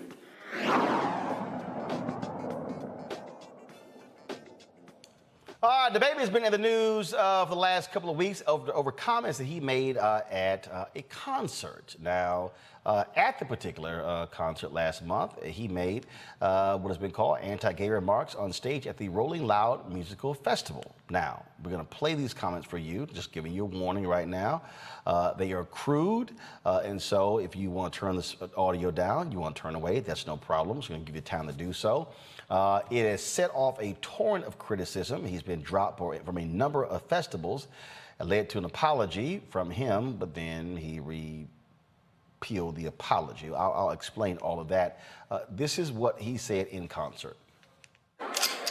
You didn't show up today with HIV, AIDS, any of them deadly sexually transmitted diseases that'll make you die in 2-3 weeks. Put a cell phone light in the air. Lady, if your pussy smell like water, put a cell phone light in the air. Fellas. Lights up. Fellas, if you ain't sucking nigga dick in the parking lot, put your cell phone lights in the air. Let's be real about this shit. Yeah, keep it fucking real. Some of y'all niggas suspect as a motherfucker. Let's be real. Now, DaBaby, after that, he doubled down and said that his gay followers understood what he was saying, that it was not a big deal. That did not sit well with a number of festival organizers. He was accused of spreading misinformation. Many consider it harmful with regards to HIV and AIDS. Now, this has prompted a variety of conversations with folks about this issue, including rappers and the issue of homophobia, but also HIV and AIDS. So it's been going back and forth, what's going on. So then DaBaby dropped a video on his Instagram page where he was talking about this whole issue of where he apologized for his comments. Well, over the weekend, he actually pulled that video. It was deleted. So it raises a lot of questions to deal with. And so it's been a lot of back and forth. Now, let me join right now by, first of all, there have been a number of people who've been trying to educate DaBaby. There were people who actually signed a letter saying that they would meet with him as well. Now, Jasmine Koenig, of course, we've had Jasmine on the show for many times. What was interesting is that Jasmine dropped a piece that I found to be quite interesting, and this is how she titled it. She titled it, DaBaby Outrage Illustrates Double Standard. So when you click her piece, what she lays out in this article are how people, I'm pulling it up right now to show you exactly what she wrote, and she said, a double standard is a rule, so she goes on and talks about his lyrics. So she says in here, look how me and my little bitch be dressing. Ain't fucking her right, but you ain't pulling her hair. Yeah, bitch ass nigga. Oh, you asking for pictures with niggas. That's from one of his lyrics. Actually from one of his songs that have earned multiple nominations. Now, this is what Jasmine writes. Most people who knew of Charlotte rapper DaBaby were okay with him profiting off calling black men and women niggas and bitches. But once he talked about sucking dicks in the parking lot and dying from AIDS in 2 to 3 weeks, then he had to be canceled. He said that she writes, because of the continued stigmatization of HIV and AIDS among blacks, HIV and AIDS are still being used as a weapon. Now, so she goes on to write in here how folks are talking about, and this is what she writes, somehow as a black lesbian woman, I'm supposed to be more outraged over DaBaby's homophobic and anti-AIDS comments than I am about being called a bitch or a nigga. How does that work? The only conclusion that I could draw was that nobody cares when a black rapper is calling other black people niggas and bitches. It pays, and it pays well for so many people. But when that same black rapper says something offensive about gays, which by definition happens to include white gay people, that's when he must be canceled. For the record, white people in general, and specifically white gay people, aren't known for shutting down and canceling rappers who call black men and women niggas or bitches. They have pretty much always been okay with that by way of their silence. A double standard is a rule or principle which is unfairly applied in different ways to different people or groups. She says, Jasmine writes, I am black, I am a woman, and I am a lesbian, so this is no way a defense of DaBaby. He was making ignorant statements long before his latest inflammatory comments. But I really do want to know how we're choosing who to cancel and for what reason. This selective outrage is confusing and hypocritical. Why can DaBaby's concerts be canceled for his homophobic remarks and not for his misogynistic lyrics and use of the N-word? Is it because then 95% of today's rappers would also be canceled? Because, let's admit it, almost all of the successful rappers today got there using the words bitch, hoe, and nigga. Is it because the music industry and its connoisseurs have no problem with profiting off of the degradation of women, black women in particular, and the use of the N-word? That would never happen with anti-Semitic lyrics. In fact, it doesn't happen with any other type of hate speech. Because black people are okay with calling each other bitches, hoes, and niggas as long as we are. Everyone else, including us, is allowed to make a profit off of it. Unlike with other groups of people, be it the LGBTQ community, Jews, Asian Pacific Islanders, or any other race, we are the only people who are okay with self-degradation under the guise of replacing the letters ER with an A. And as far as bitches and hoes go, we call ourselves that too. In this politically correct Me Too woke world that we live in, that just doesn't seem like something that would be tolerated, let alone accepted. It's easy to hop aboard the hashtag cancel DaBaby train. All aboard. I need the same energy that's being used to punish DaBaby for his homophobic and anti-AIDS comments to be directed towards rappers like him who continue to call women bitches and hoes and use the N-word. Omakongo and Julian, let's talk about this. So really what Jasmine is doing, Jasmine is challenging not just black people, she's also challenging gay folks to say, y'all quiet about that, but you're commenting on this. Why not both? And as she said, she's not defending DaBaby. She's saying, you want to cancel him for both, not just one. You know, her piece is very thoughtful. It's a really good piece. And I think it's really important to challenge us, but also the industry. There it is, the industry. Remember when Michael Jackson had some little lyric that was somewhat anti-Semitic? Well, they don't care about us. Yeah, he said, it was, I think he said, Jew me, screw me, something along those lines. Jew me, don't you black and blue me, kick me, don't you black or white me. Yeah, and so that record had already been printed. They ordered the destruction of all of those records, and for to apologize. Yes. So you know, basically, you could do that with another group of people. You could do it with black people. You couldn't do it with any other group of people. Even if you did some things. I mean, years ago when I did daily radio, one time I said Chris Columbus was a drunken Italian who got lost. You would have been stunned at the number of letters the station got saying, she can't say that. But it's the truth, the man did get lost. So somehow we're at the bottom of we black people and women are at the bottom of the food chain when it comes to outrage. You know, you can say anything about us, and some of us will laugh, some of us will say right on, and many of us will go right through their heads, but it's not just about us, it's about an industry that profits from the degradation of black people, about an industry that profits from, DaBaby has been a fool, from what I can tell, I really am too old to follow that kind of mess, but it seems like he's been a fool from the word go. Only when he starts talking about homosexual sex does he suddenly become cancelable. If you were going to cancel him, you should have canceled him some time ago. So I kudos to Jasmine for putting it out there like that, putting herself out there like that. I'm sure she's going to get both positive and negative feedback, but I think her piece was very good. Congo.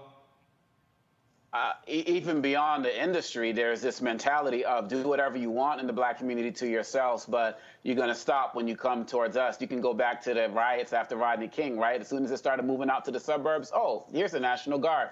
The list goes on, right? Look, when we come back to the industry, I did my doctorate on Jay-Z. I teach several hip-hop related courses at American University. And the fact of the matter is, when she talked about white gay men being silent, I would argue that many of these guys are not silent. They're at the concert singing along with many of these lyrics. You know what I'm saying? I've seen them. We've all seen them if you've been to a hip-hop concert. So she's absolutely right. There's this level of acceptance of y'all going to do what you're going to do. And we, you know, I'm a rapper myself, of course. And so, you know, we as artists do need to be more responsible, but we could be more responsible as we're calling out this hypocrisy as well, because we need to be past this day and age where we're putting out any of the derogatory lyrics towards any group, but especially our own community and culture.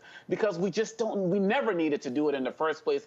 And we're successful enough now in the industry in terms of people running their own labels and the like to not have to do that and still get our message across. And so I applaud what Jasmine is doing, and we really need to take control of this music. Look, I'm raising daughters now. I'm raising sons. And look, at American University, yo, when these kids are coming into class singing this stuff and have no historical context, and we just got to start, and some of my black students as well, the few that I have in there, they don't even have historical context. And I also teach a class called Global Hip Hop and Resistance. And so when you talk about an international word in terms of how this language has been populated across the world, like KRS once said, that mic you speak through goes from here to Mogadishu, and how you represent us is the issue. Yes, we do need to call ourselves out in the same way, but also call out the hypocrisy that Jasmine is mentioning. So kudos to Jasmine as well. I want to bring in guest Rania Copeland. She is President and CEO, Black AIDS Institute. Carolyn Weisinger, Board President, San Francisco Pride, and Reverend Rob Knowles Newton, Director of the National Program for the Black AIDS Institute. Glad to have all three of you here. So this conversation, first of all, there's several different things going on here. So DaBaby drops his video where he apologizes over the weekend. Now apparently he deleted the video. There are a number of different groups that actually wrote him an open letter asking to sit down and educate him. And then now you have what Jasmine is saying here. Just want to get the three of you your thoughts on this issue. So you have the homophobic comments, you have the issue dealing with comments about HIV and AIDS, and then of course you have what the language that he uses that Jasmine says is targeting black people. What do you make of the whole discussion? Anyone can start. Hold on one second, we're not hearing you. Nope, not hearing you yet.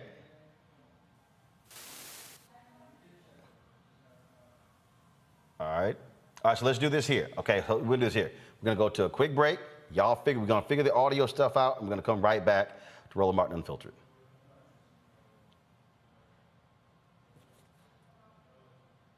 Black women have always been essential. So now how are you going to pay us like that? And it's not just the salary. I mean, there are a whole number of issues that have to support us as women. Yeah, but that's what we deserve. That we shouldn't have to beg anybody for that. And I think that we are trying to do our best as a generation to honor the fact that we didn't come here alone and we didn't come here by accident. I always say every generation has to define for itself what it means to move the needle forward.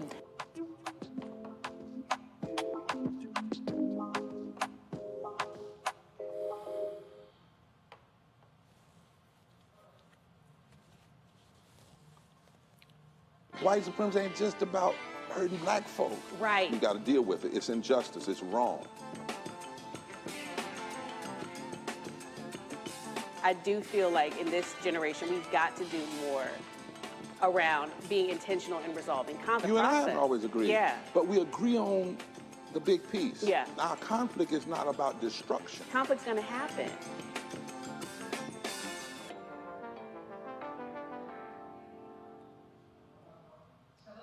Run. Yo, what's up? This your boy Ice Cube. What's up? I'm Lance Gross, and you're watching Roland Martin Unfiltered. You got it?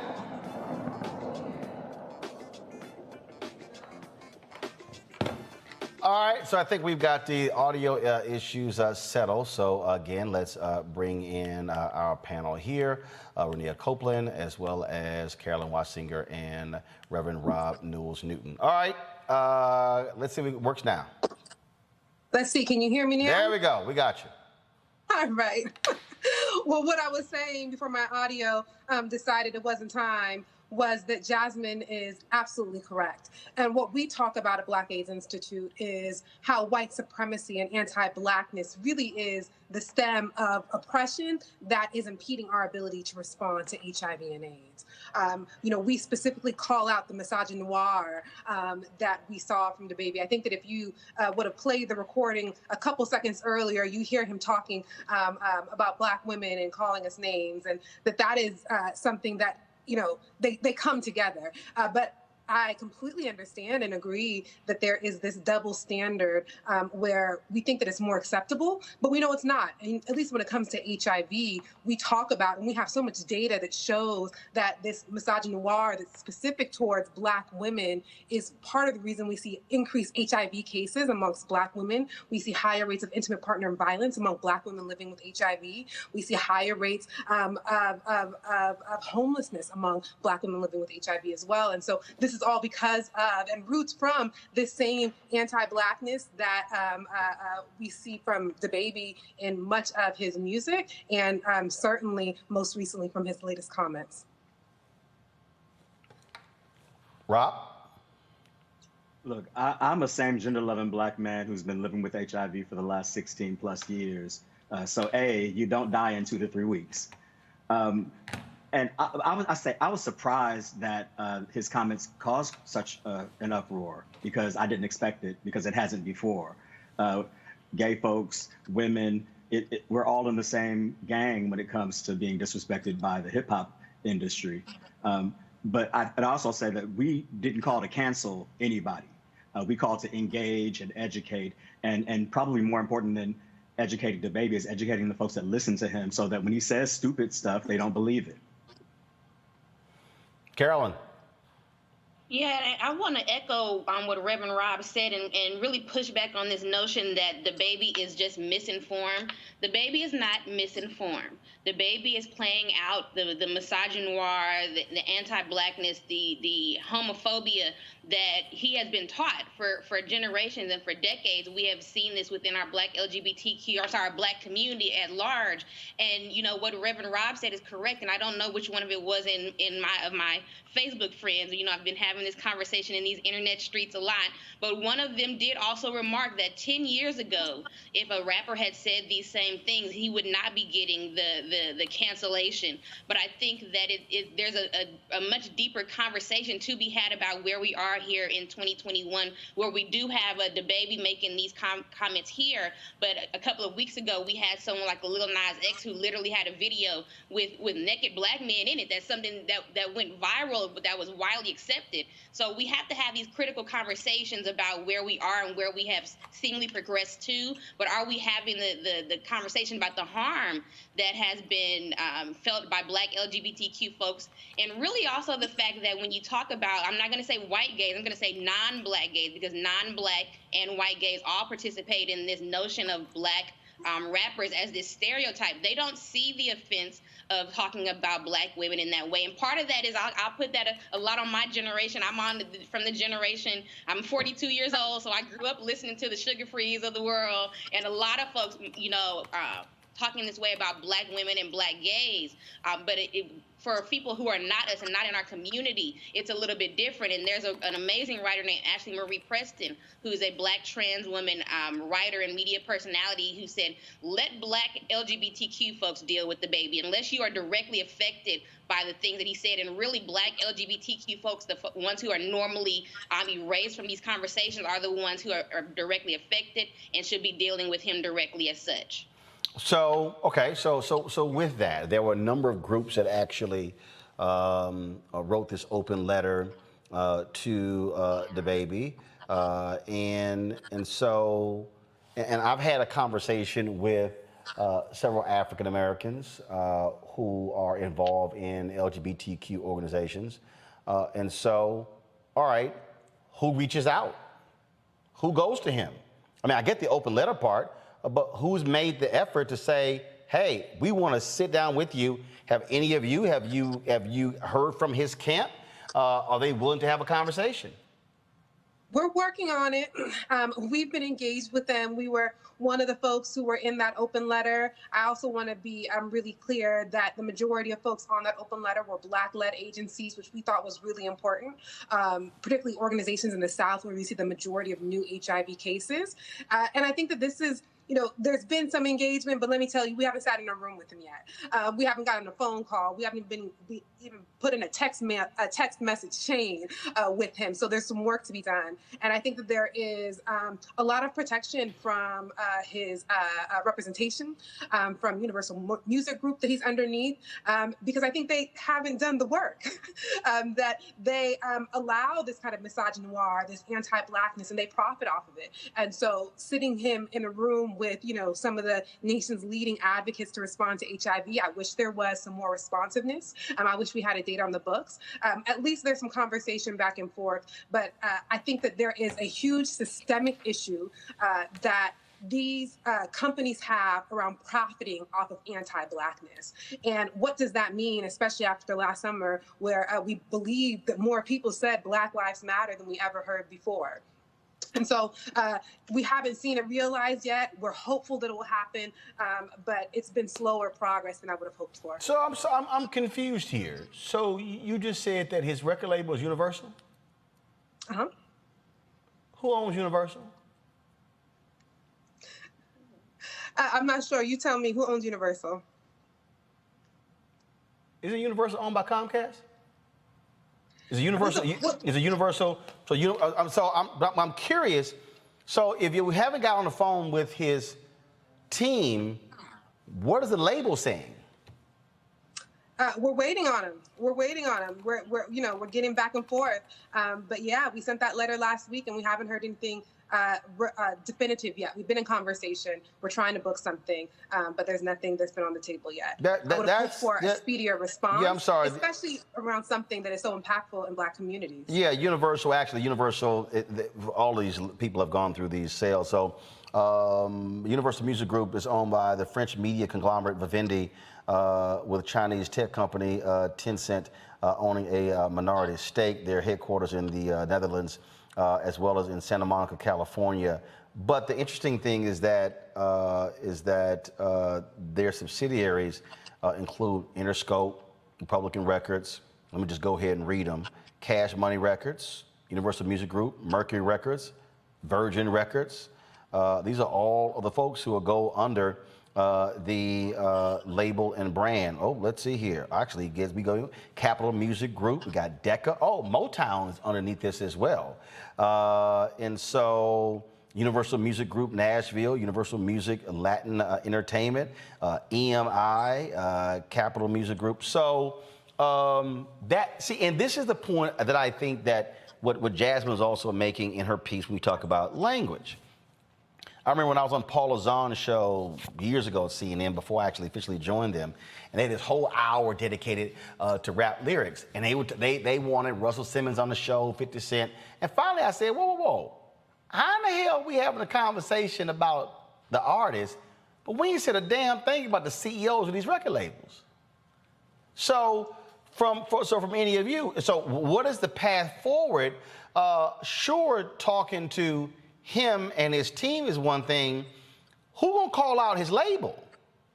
And who's going to say to the label, y'all got to stand up? And I guarantee you got LGBTQ folks involved in this label who got them supporting many of their efforts. And this is, I think, what Jasmine is talking to.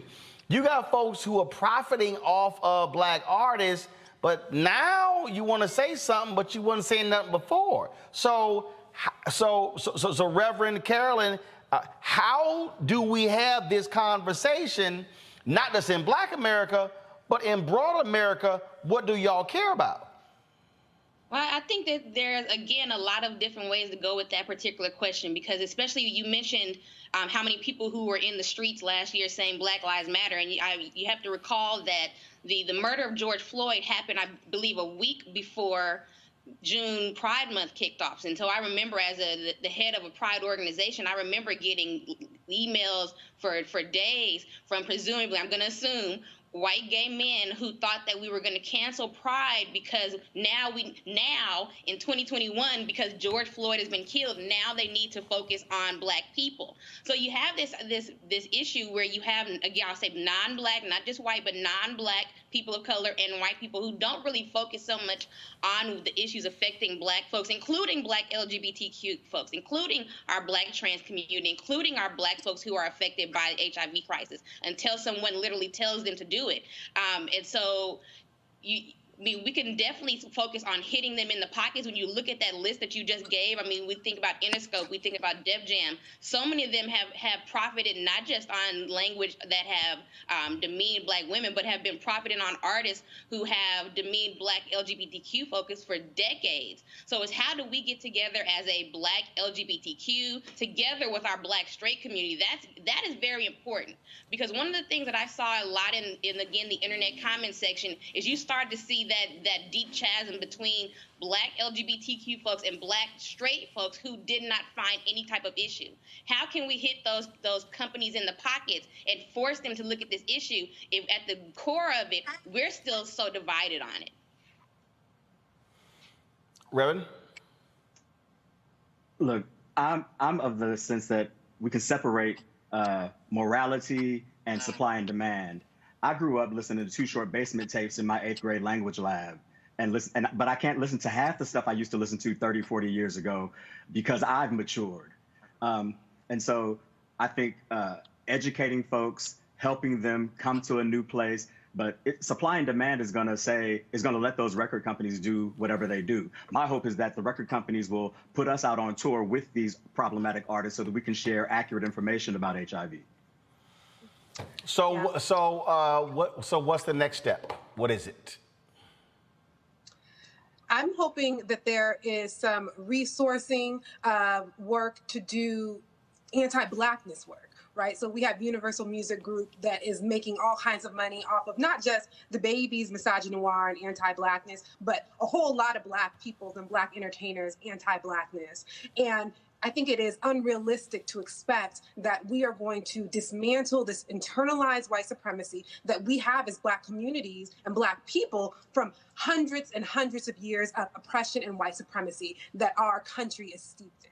And so how can you resource these conversations that need to be had, not with white LGBTQ communities, but really within our Black community as a whole? And I think that we need to start holding these entities accountable that, you know, when we see misogynoir, we know that there are implications for our Black community overall, whether it's HIV and AIDS, whether it's heart disease or diabetes. These things show up, this anti-Blackness, it ends in sickness for our communities, and that there's work that we have to do. And I think that we need to hold these companies accountable and demand that these resources that they have, this money that they're getting, some portion of that has to be invested back in community so that we're able to take care of us and dismantle some of this head stuff that we have going on that is about thinking that our world is so binary and white. Carolyn, what's next?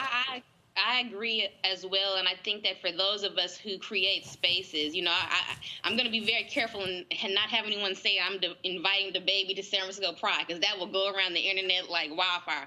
But you know, we are we are all about building spaces and having community. And you know, we have just as we have. Represented the Black AIDS Institute here. We have the East Bay Institute here in Oakland that would love to have these conversations, because it's really going to be about having genuine conversations. I think that's the thing that I personally fear, is that once we do get, you know, DaBaby in a room, you know, the same way that he put up an apology, which was more than likely not going to read it, and it was not written by him. The same way that he put up an apology and took it down, we'll be able to get into a genuine, authentic conversation with him and other, you know, rappers just like him. You know, the Rev mentioned Too Short. I grew up in Oakland listening to Too Short. How are we going to have a whole conversation about rising above and kind of changing the way that we and our children now are listening to these lyrics and educating each other so we can move forward as a unified community?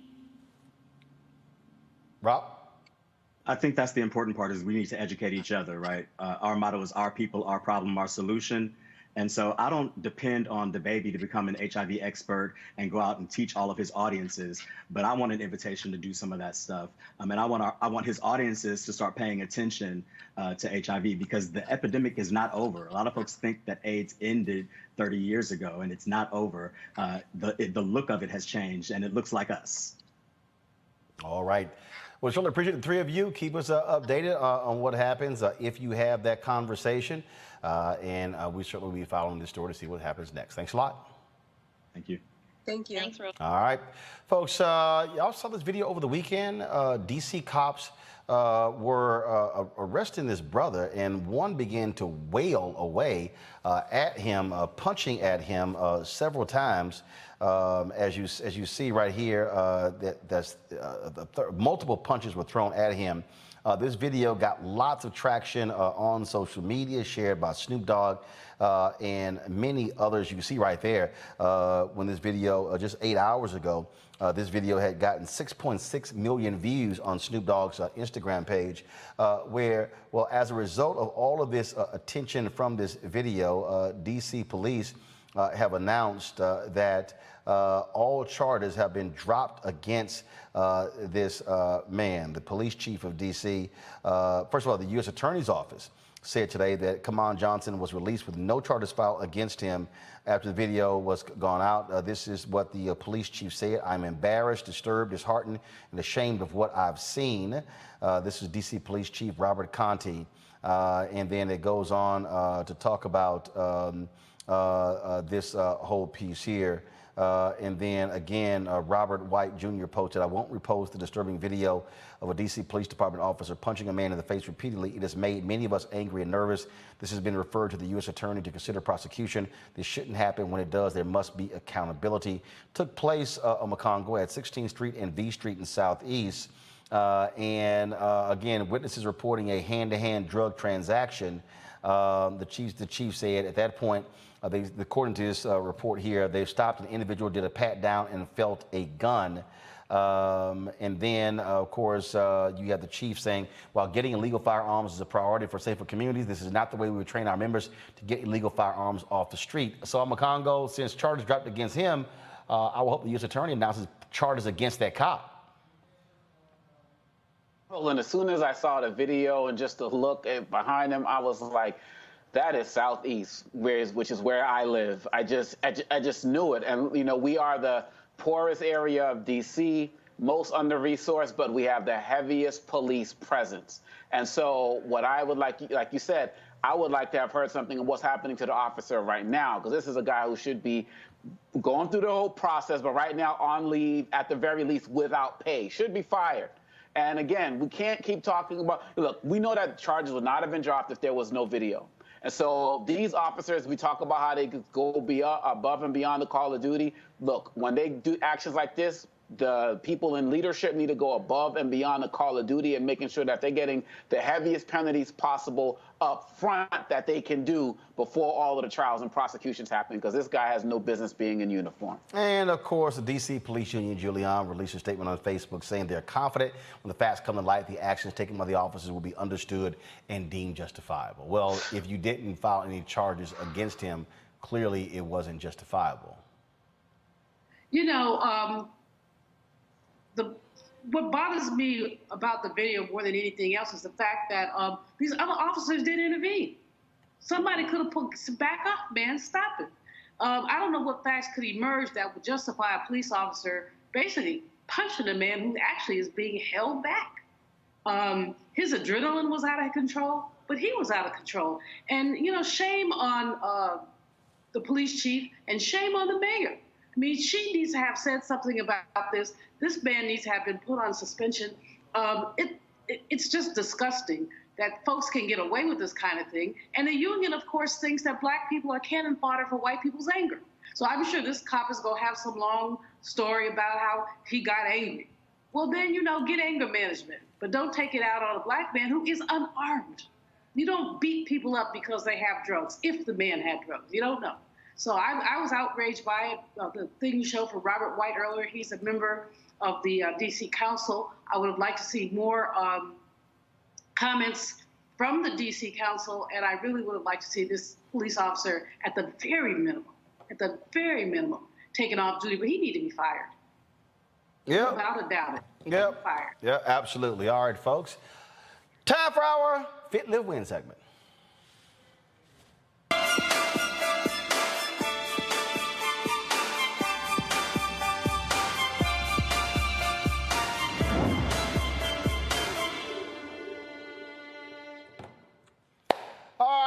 One of the training tools you may have heard about are these waist shrinking devices. I mean, a lot of folks have been selling these. A lot of women have been promoting them, saying that they are great for working out. But I've talked to some other sisters who said, no, you could really screw up your internal organs by doing so. Joining us right now, fitness expert Jim Jones. So, Jim, let's talk about these waist trainers. Do they make sense? They don't, Roland, man. I'm gonna give you 3 concrete reasons why we have to throw these waist trainers away. First off, when you burn fat, it's an internal process. When your body burns fat, it burns the hard fat first. So hard fat is what's around your organs, like your liver. Then it burns the soft fat, and that's the fat that's in your thighs and your stomach area. So that's number one. Second of all, there's no spot treatment, Roland. People wearing these waist trainers around their stomach.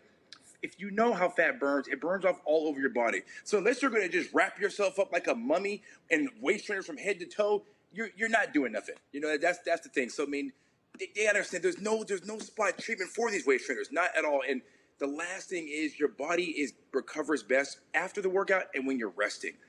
So unless you're going to live your life in a waist trainer all day, every day, it's not going to do nothing, Roland. And at the end of the day, they just house sweat and bacteria because y'all not washing your waist trainers. I'm in the gym, man, and I'm telling you, people are not washing these waist trainers. So, Roland, these things they just don't work. Okay, so we've seen these waist items that boxers wear, that you'll see them. We discussed this beforehand. because boxers are trying to make weight. And so they are trying to lose as much water, that's what they're doing. But these other folks, that's not what they are. Not at all, Roland. Like I said, like we talked about before, you're not going to fight in Vegas. You're not getting ready for a UFC fight. And boxers aren't wearing weights. They're wearing whole body suits, right? And they're just trying to drop the water weight. So they're just trying to just sweat as much as they can. But like I said before, when you go drink the fluids, you're going to put that water right back inside of yourself. Boxers, they drain the water off, and then they don't touch any water until the fight starts. But the common person, you're not gonna dry your body out. You're not gonna drain that water and walk around like you're training to fight in Caesar's Palace in Vegas. Okay, so what about these right here? Go to my computer, y'all. These waist trainer corsets. I was online, and this one sister who very much into fitness, she said she was blasting these things because she tried one. And I know her, and I sent her a text, and she said, this thing really screwed me up. She said it shifted her internal organs. Yep. It caused her to have diarrhea. She said she could not control her bowel functions because of the impact that this waist trainer corset had on her internal organs. Absolutely, Roland. People don't understand there can be residual effects, that the young sister had to deal with from wearing that corset, because what it's doing is just squeezing your organs and squeezing your intestines. So, right, exactly. It's going to be hard to control your bowels. It can really do some serious damage that you can't reverse back just for trying to take a shortcut, Roland. Because at the end of the day, people are buying into the shortcut. You're not buying into what the waist trainer does. You're buying into the fact that you think you can lose your stomach a lot faster if you put this thing on. Or create the hourglass waist, the small waist. Right. The Coke bottle figure. But let's just think about it. How can you mold your body by not doing? How can you push your body into shape, bro? If that was the case, everyone would be out here with a snatched waist, tight stomach. Everyone would have the ideal body. You're not a piece of clay. And people don't get that. You are not a piece of Play-Doh. You got to get in there. You have to do the work if you want to lose this weight. And just to understand, I just pulled it up. I just typed in corset waist trainer. This is all of the items you see on Amazon. Yep. Scam. And what you're saying is, don't buy any of these. None of those, Roland. None of those, Roland. That makes and here's the deal, Jim. I'm not. Go back. I'm not to the bottom of the page. Right. It's endless, Roland. It's endless out here. These body shapers. I mean, you can just see it goes on and on and on. Like, look. As a matter of fact, there's there. 7 pages. If I go to the next page, there are more. And they're all the same thing. I mean, they got them in all shapes, colors. I mean, I just don't get. Like I said, at the end of the day, you cannot squeeze your body to make it look the way you want. You just really can't. At the end of the day, you're just wasting money. You better off donating that money to a charity or sending it to Roland Martin Unfiltered, right? Send the money to a good cause. But buying a waist trainer, you're just wasting time and money. All right. Jim Jones, I appreciate it. How can people follow you? Hey, well, listen, Roy, I got 2 things to say. They can follow me at GYMJONEZ on Instagram. And I'm telling you, tomorrow I'm making a personal donation to the show, brother. I watch it every day. Keep doing what you're doing. I am personally out of my pocket making a very good donation to the show, Roland. Keep doing what you're doing. We need you out here. Jim, I appreciate it, my brother. Thank you so very much. No question. All right, folks. Omakongo and Julian, we surely appreciate it. Thank you so very much for joining us. Mustafa, thank you for joining us as well. Folks, if y'all want to support what we do here at Roland Martin Unfiltered, please join our Bring the Funk fan club. Every dollar you give goes to support this show for us to do what we do. And we thank all of you who have joined thus far. You can join us via Cash App, $RM Unfiltered, Venmo.com/RM Unfiltered, PayPal.me/R Martin Unfiltered. Zelle is Roland@RolandSMartin.com, Roland@RolandMartinUnfiltered.com. Our goal is to get 20,000 of our fans to contribute a minimum of $50 each year. That's $4.19 a month, 13 cents a day.